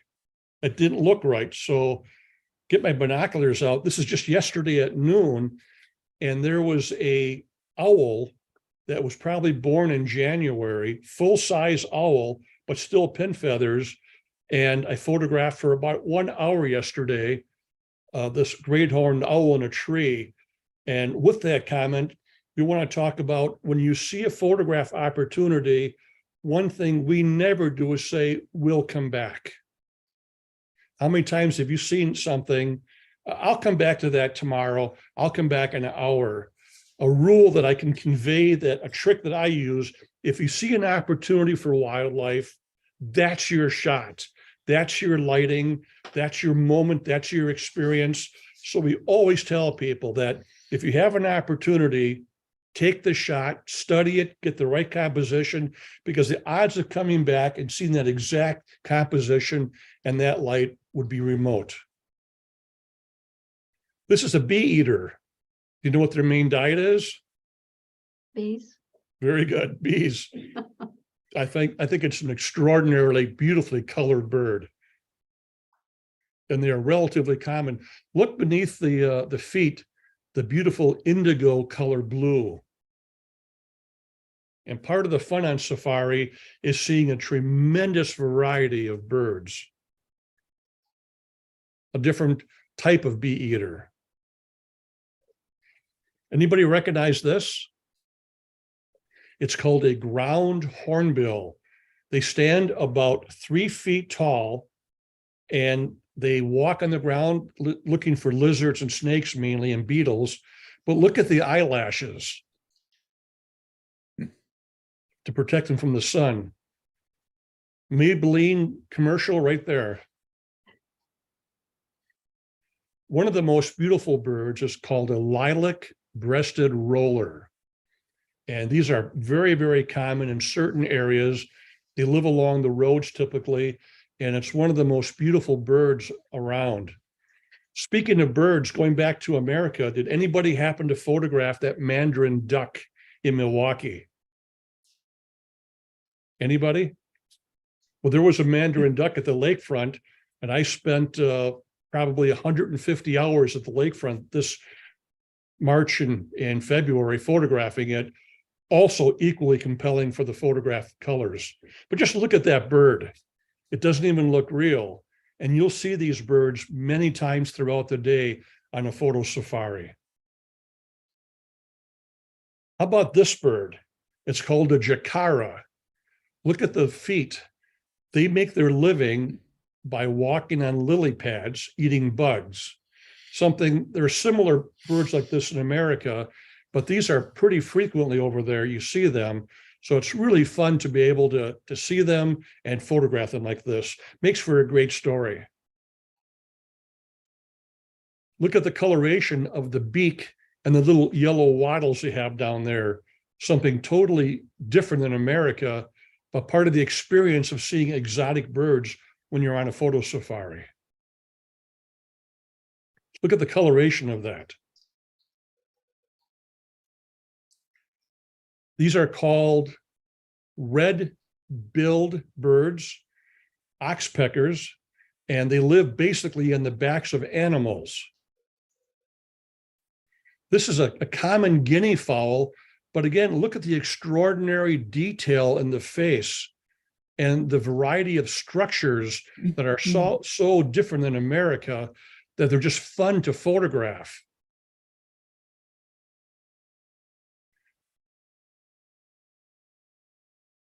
So the birds I'm showing you are birds you see almost every day. It's not going to Costa Rica, but you're still seeing a variety of birds. It's also fun. How does an ostrich drink? You learn things like this. Here's a good question. Jeff Klug. How many chicken eggs equal one ostrich egg? I don't know. Anybody Looks want to like quite a guess? few. Any guesses? I don't know. 15. 6. Pretty close. 24 chicken eggs equal one ostrich Wow. egg. Wow. I actually had an ostrich egg omelet. The frying pan was this big. That We might talked hold me about- for breakfast. Good breakfast. We talked before about birds. A lot of birds have synergy with other animals. There's definitely some kind of communication going on there. I also find that observing animals, they oftentimes will alert each other for danger. They saw something here. So in this case, they are each for each other, alarming the other person or other animal what's going on. This is a very common sight and a very fun photograph.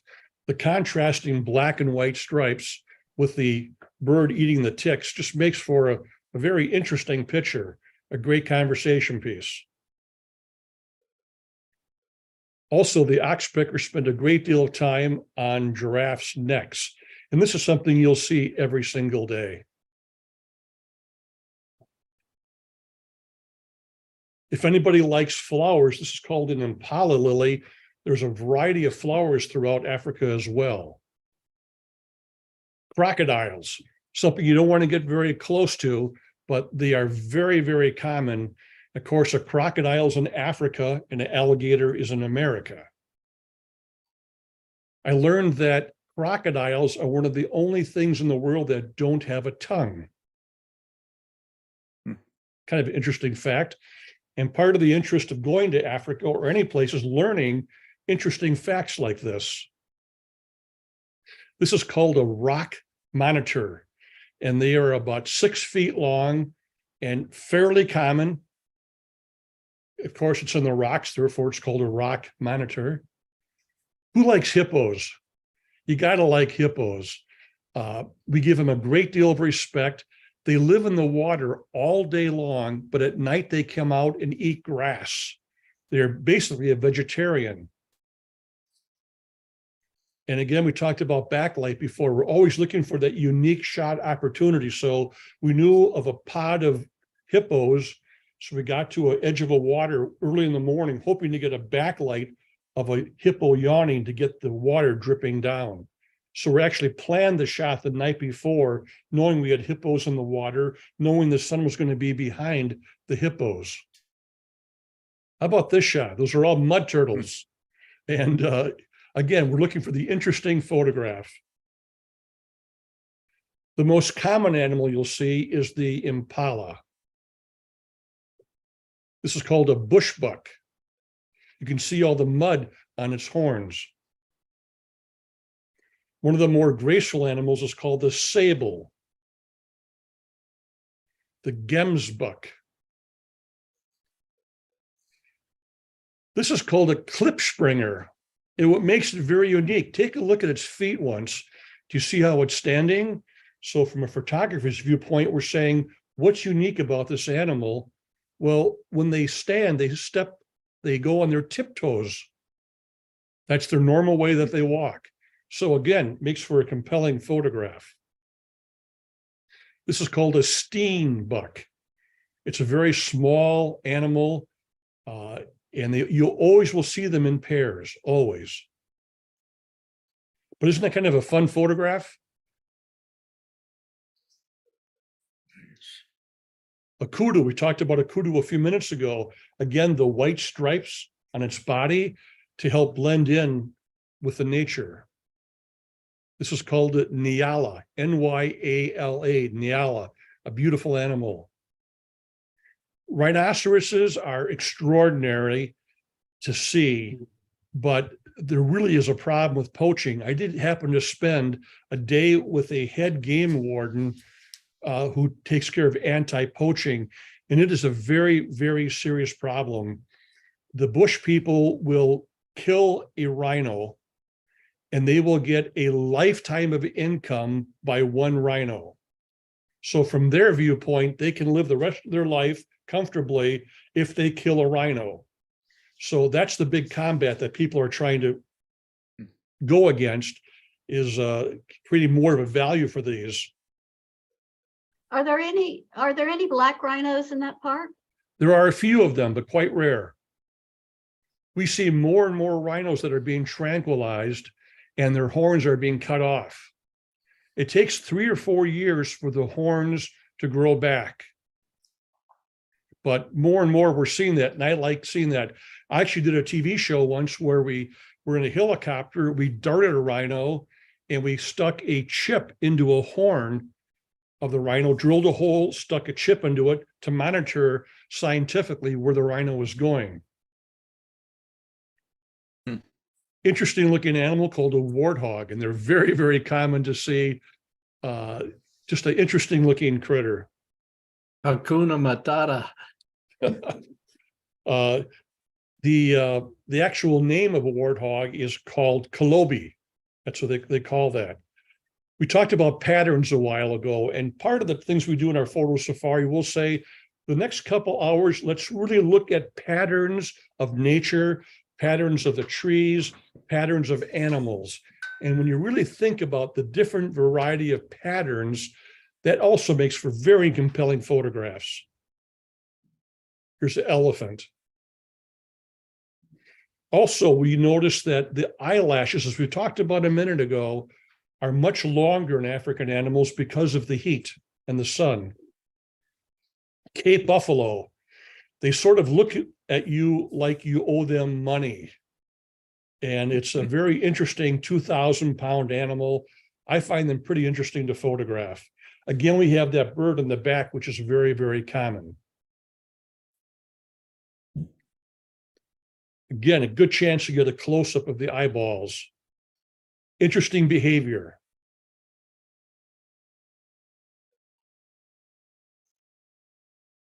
The wide variety of butterflies in Africa is also amazing. Take a look at this butterfly. Look at the orange. Does anybody see feathers? Orange in the shape of feathers, what nature has done? Don't you find that remarkable, how nature has done that? Mm-hmm. A very common butterfly. Here is the mystical 5-legged zebra. It's just a fun photograph to throw in. Look at the back area. Do you see 3 legs? It sure looks like it's got 3 legs, but of course it's one is right behind it. But it makes for a fun conversation. Hyenas are also fairly common. the babies are equally cute. Somebody was going to ask me before about what's your average day like. Well, typically we're out at the crack of dawn with a light breakfast, driving the gravel and blacktop roads, looking for animals, stopping wherever we want, coming in for a brunch, and then either driving around scouting areas. Some people like to rest during the lunchtime period, but we're always out driving the bush between, say, 1:30 or 2 and dark. So it's a lot of driving involved. There's not a lot of walking because of the leopards and lions. So we drive quite a bit to get the opportunities like we have. What time does that park open? When I was in the Serengeti, we had a problem that the park didn't open, I think, until 7 a.m. And by the time we got out into the park, it was already the light. That's a very good question. The park opens right at sunrise, but what we typically do is at our chalets, we already have trees picked out. So when the sun starts peaking, we are already having our tripods ready outside of our chalet, getting that beautiful sunrise. And the sunrise and sunsets in Africa are spectacular because of the lack of the ozone. So to answer to your question, we are ready for the sunrise to get a number of shots there, but we immediately get in the vehicle and go out the gates. Do you stay at the same chalets all the time? We change to a variety, depending upon what the group wants. Some groups say, I want to have one chalet and I want to spend all the time there for our base. Some people say, I want to go to a different chalet every night. I want to travel a lot. So because we take only small groups, we really custom make each particular stay. So, but they're usually inside the park themselves, or? Many of them either around the park or inside of the park. Getting the Milky Way is absolutely extraordinary. You see the oranges and the blues and the greens that are unlike many places in the world. And because it's so extraordinarily dark, if you are into astrophotography, you will have a very, very good time. We teach a lesson about using autofocus. What's the problem with this picture? The autofocus, of course, is on that one particular piece of weed or grass.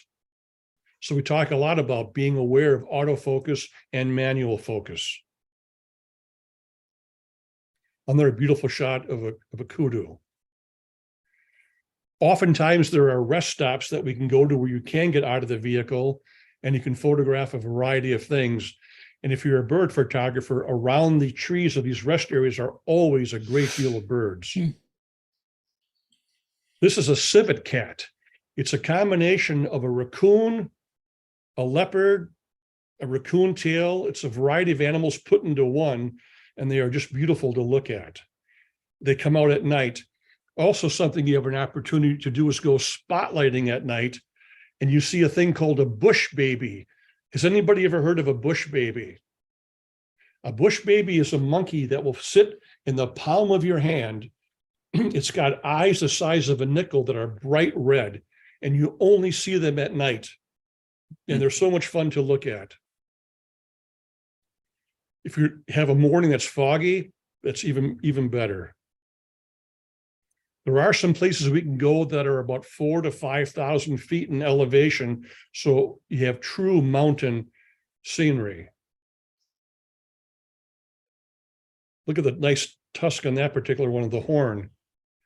Also, look at the side of the rhino from the different branches that scrape it. Can anybody guess what this is? Again, I thirst for knowledge about animals and nature, and when I found this, I just watched it for a while and I couldn't really figure out what it was. What it is, it's ants made this. It was along a river, and they made like little walls around, and then another wall, and then in the middle of it was a tube, and that's where the ants would go in and out of the hole, and the walls were protecting the tube from water that might come up.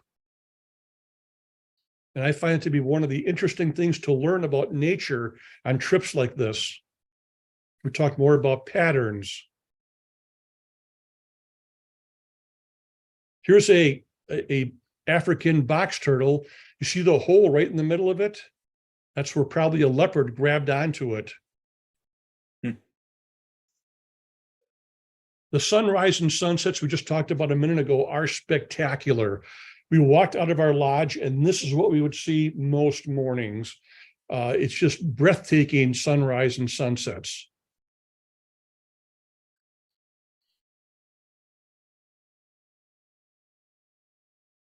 The curvature of the trees, are amazing, and they're just absolutely beautiful. And if you're into sunrise and sunsets, this is really a great place to go.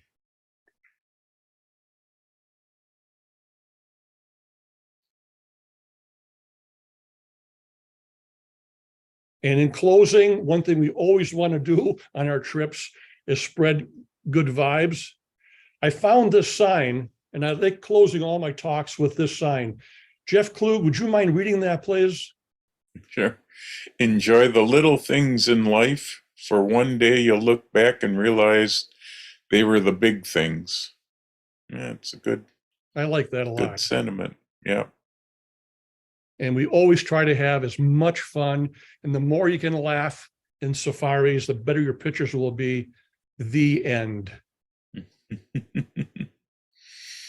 Oh, great. Can I answer any questions about being in a photo safari, what it's like? I have a question. Yes. Is it a company you go with, or do you arrange it yourself and hire the guides? I am the company here in Delafield, and I've got contacts after, this is my 17th trip I'll be going on in July. So I've got contacts there that own a beautiful lodge, and they coordinate our drivers. So I do all the coordination. We help with the airfare and how-to type of situation. So we have a lot of information to give on our photo safaris. It's a big trip. It's a pretty expensive trip. For most people, it's a once-in-a-lifetime trip. Now, I've got one individual, a guy, 55 years old. He has an average job, but he's passionate about photography. He's coming this year on his third time because he loves Africa so much. And it is true. I'm sorry? I was just saying thank you. You're welcome. So it really gets in your skin because of the variety and the opportunities from photographing stars at night to giraffes and elephants. It seems you always have a camera in your hand and there's always something interesting to photograph. How many people do you have in a vehicle? How many people in a row? That's a great question. In our organization, we take full-size safari type vehicles that are enclosed for safety, and every person gets a seat. So you have one driver and then 3 participants, and we take small groups. The most we'll take will probably be about 9 people in a group. If you have a family unit or a lot of friends, we can go bigger, but 5 to 9 people is the perfect size because then you can maneuver, you can stay at one place longer or go longer. And because we have a couple different vehicles, one person may say, I really want to photograph zebras today, and I really want to concentrate getting that perfect zebra shot. Well, that person may, in that vehicle, spend 2 or 3 hours in that location. There, people can go off looking for lions or leopards.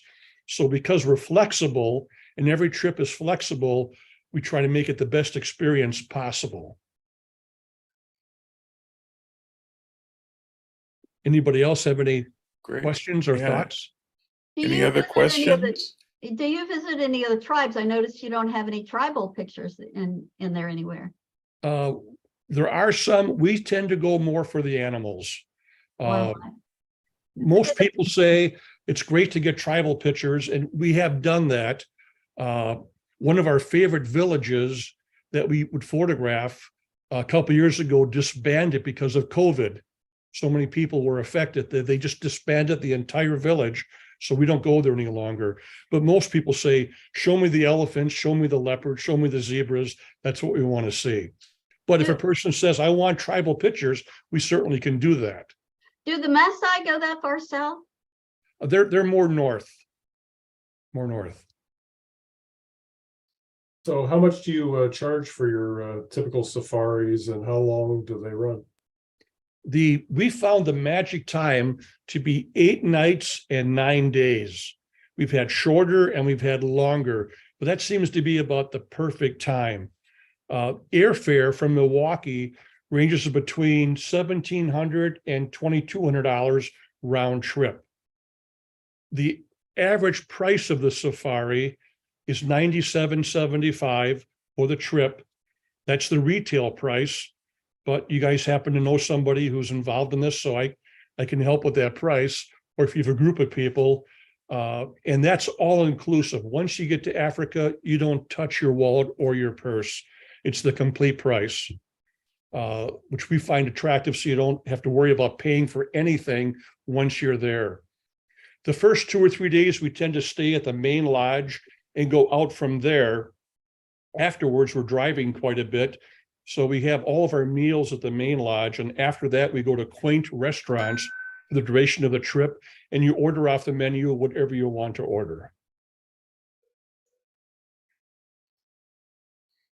Any other questions? Any of the attendees have questions? You can throw them in the Q&A or the chat. I would assume that there is definitely no drone photography because you'd be scaring all the animals away, right? That's a great question. At our main lodge, which is miles and miles enlarged in the encampment area, we do use drones. We're respectful for the animals, and animals don't like drones. But in national parks over there, absolutely not. But there are private areas where we can use drones, but we're really aware of how the animals are reacting to the drone. And if there's any disturbance, we're flying out completely. But So what do you high photograph? So what are you photographing with the drones then? scenery, sunrise, sunsets. We got some great shots this last year. We had a big waterway in front of us on a private land with the sun coming up, and all the photographers lined up, and the drone was behind the photographers and went up above us, and it made for a very compelling photograph. So drones are used with caution and where appropriate. Common sense type things. But if you want the air photos from the air, you can probably, do they have balloon rides down that far? They do. We also offer helicopter rides.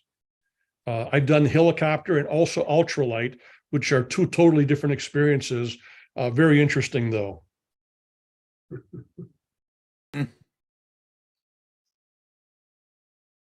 It's a trip of a lifetime for most people. And I guess in closing, I find that the plethora of animals and the opportunity to photograph thousands of pictures, our people take between 7,500 and 25,000 images per trip.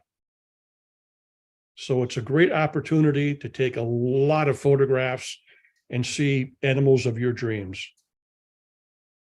So just one, you're taking a lot of gear, you're taking multiple bodies, multiple lenses, you're taking computers, you're taking, so do you, how do you check in some of your camera gear, your computers, or do you take all that on board? That's a great question. You are allowed 1 50-pound bag check-in. You are allowed 2 carry-on bags. So I use a Think Take roller bag, and I have also a shoulder bag. In the Think Take, I put my laptop, and it's heavy. Don't get me wrong, it's a heavy piece of equipment. I carried my 600 in there, collapsed. I carry 2 bodies.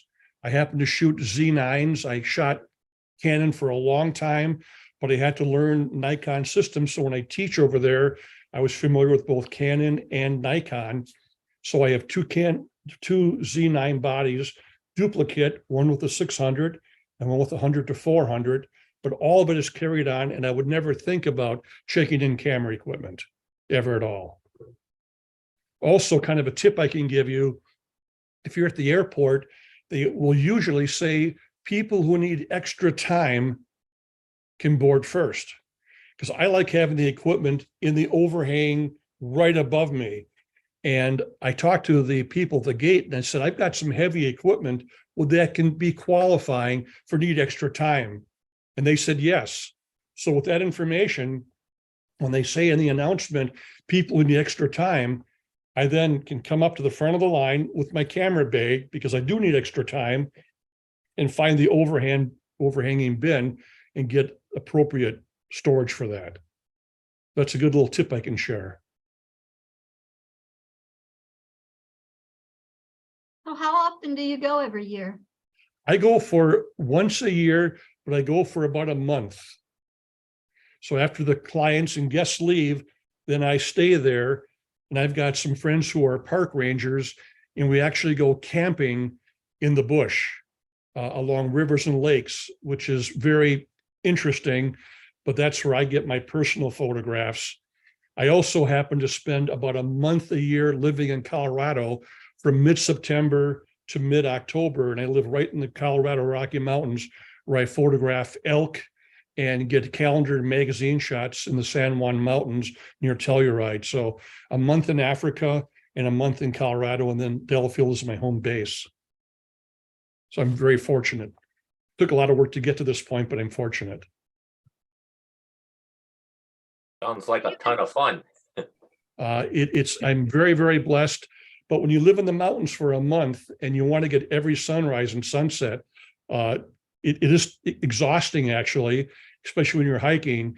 But I spend a great deal of time in Estes Park, and that's where you get photographs of elk for the magazine covers. That's the place in the world to get elk photographs. Africa, of course, is where you get the elephant photographs. Well, you're So- certainly inspiring me to go back. I've evolved into a landscape photographer, but you're certainly inspiring me to go look back through my old wildlife photos from Africa and go through. Well, thank you. It's part of what I like to do is really inspire people to look at nature in a whole different way. And by going to Africa, again, you learn both sides of the environment, from the environmental aspect to harvesting game. You look at all the different sides and then create your own discussions and your own decisions in your mind about all the animals and everything. So it's an extraordinary experience. It's not that big of a deal to get there, but it's something that I find when I talk to clients afterwards, they say they think about Africa every single day of their life, or they think about that special photograph they took. And one example is one of my guests said, do you think, Jeff, I'll be able to get enough pictures to make a calendar, enough high quality pictures that I can get 12 really good pictures on a calendar? And I smiled and nodded and said, yes, I'm sure you can do that. Well, when he came back, I said, how many pictures did you get for calendars? He went like this. So I got 5 years worth of calendar pictures. So that's an example of the variety of photographs. Because of the abundance of game, that's why you have all the different opportunities, tremendous opportunities, whether it's owls or hawks or birds or eagles, or the variety of game. In every single trip, something is different. We're not going to a zoo, so animals react different. You see different animals, but every day is a literal adventure in Africa. Do you have your own website showing and telling us all this information on the trip and stuff like that? I have quite a bit. I have Jeff Engel Outdoors for a website. I also have a short video on YouTube under Jeff Engel.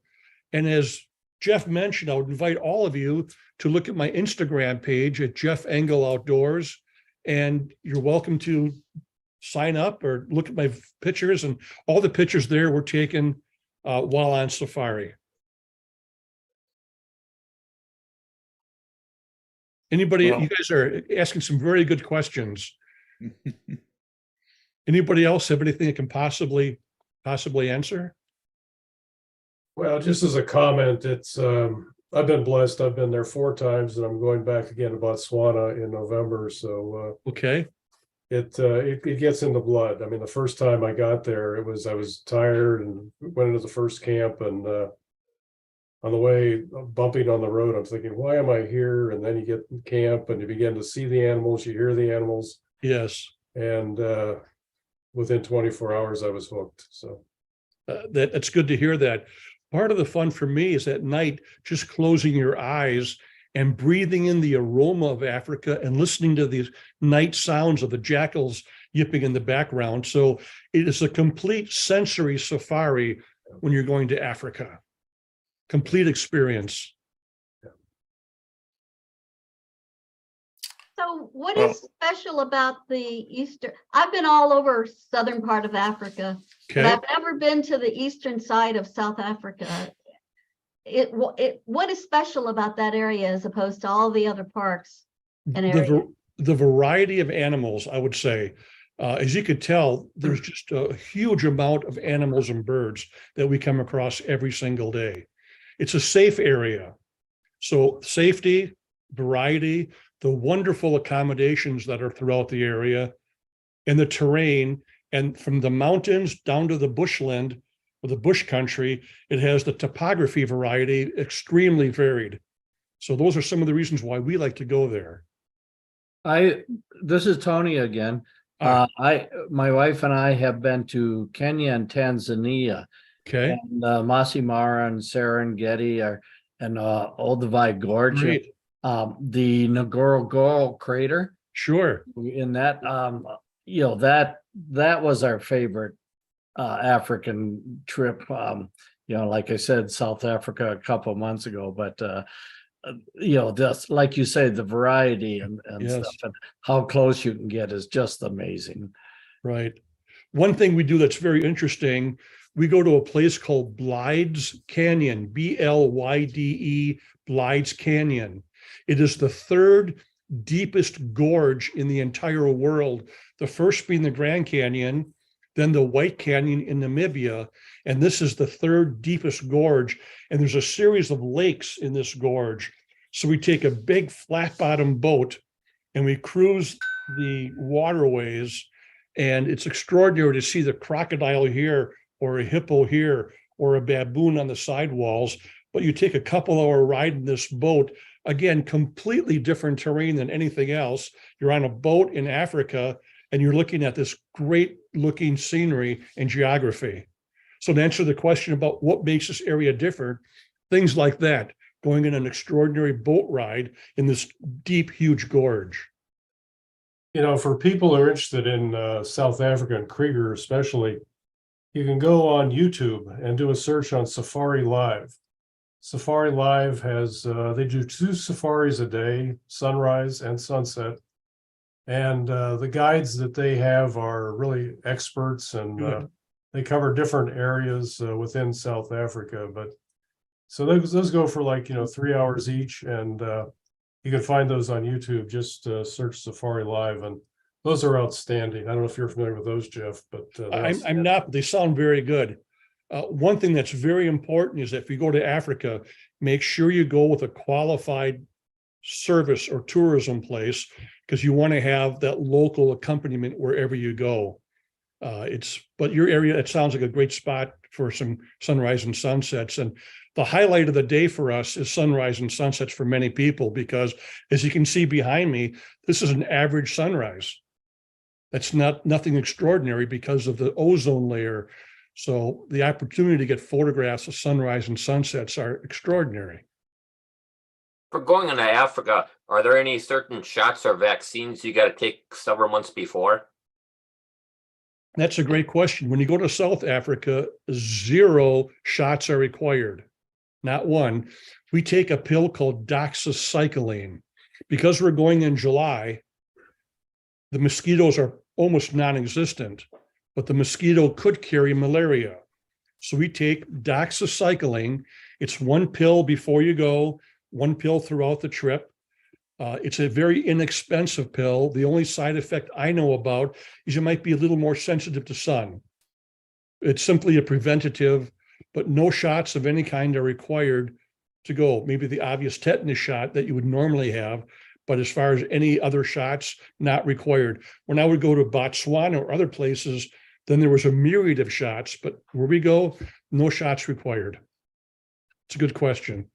If somebody is going to do another go to another area in conjunction with your tour, though. They should go to a travel clinic and check that, because if you go out to some of the other areas, yeah, you might need the Myriad. When I went over there for 2 months and I was all over Botswana and Zambia and Sure. Zimbabwe, I Okay. had to be vaccinated to the hilt. But yeah, South Africa is more advanced and not as much of a problem. Did you spend any time in the Okavango Delta? I spent 3 days camping in the Okavango. How'd you like that? I loved it. The only disappointment I had is that I didn't get to fly over it. They had some planes, but we had to get a whole group together to charter a plane, and we couldn't get enough people together to do that. So I usually fly over. I've flown over the Serengeti. I've flown over the dunes in Namibia, but Fantastic. that's one disappointment, is I didn't get to fly over the Okavango Delta. Interesting. But one thing that's different than from when I was there, I think it was on National Geographic recently, they're opening up Angola and the upper regions of the Okavango Delta. And I would kind of be interested in going up there. It was closed when I was there. All right. Interesting. Too much political unrest. I think Botswana is a wonderful country. Very interesting also.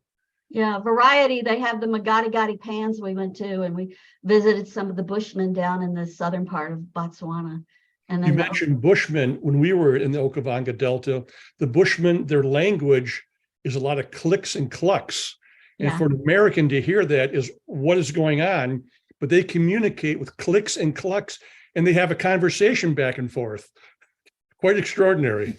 Yeah. And I spent 3.5 days canoeing down the Zambezi River between Zambia and Zimbabwe, south of Victoria Falls. Oh, you've had some wonderful experiences. I'm happy for you. Yeah. Great. But I haven't been to the eastern part of South Africa. I kind of wanted to go down there. Is it Darwin down there? Or that's in Australia. It starts with a D. Durban, the city on the coast. Sure, that's the southern part of Africa, yes. Yeah, I can't remember the name of the city. Okay, there is a Durban. Durban. Yeah, that's probably it on the coast. Anybody else has any questions about what it's like to go on safari, or what safari life is like, or camera equipment? Just as a comment, all the safaris I've done have been in the parks and have been with tents. And it's a very different experience as opposed to being in a lodge. And so there, I mean, you wake up and the animals are all around you. Yes. I mean, we've seen wild dogs running through in the morning, and elephants just, a few feet away from some of the people. So it's just a different kinds of experience. It just depends upon what you want to experience as to whether you want the comforts or whether you want a more wild experience. And, in all these places, be it South Africa, Botswana, they do offer both. That's a very good point. I know one of our lodges is a tree house. And one morning I happened to get up and I'm looking out the window. I'm in the second story of the tree house, and a giraffe walks by. All I see is its head. Yeah. Where else can you see that? It is an experience of a lifetime. It really, for most people, it is truly an experience, and the memories that you generate and the photographs that you can get is really all encompassing on a trip to Africa. Anybody else? Great. You asked some great questions. Thank you. Yeah, Jeff, thank you very much for coming Thank you. on. Thank The you. images were great to look at. Thank you. It's saw more better images than you sometimes show me. I see all your outtakes, so it's neat to see all your finished good photos. Thank And I think everybody really enjoyed it. Thank you. We'll make sure that we let everybody know about your Instagram, Angle Outdoors for Instagram.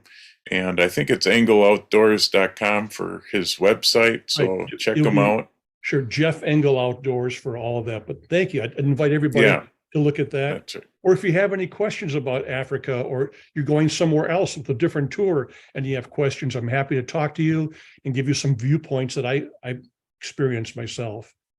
I love talking about Africa, as you can tell, because of the animals and the nature. I just love getting photographs there. And I love when my clients or my guests get that picture where they start screaming and say, look what I just shot. I got the picture of a lifetime. That's my reward. Yep, I bet. Thank you, Jeff. Well, Very well done. Thank you.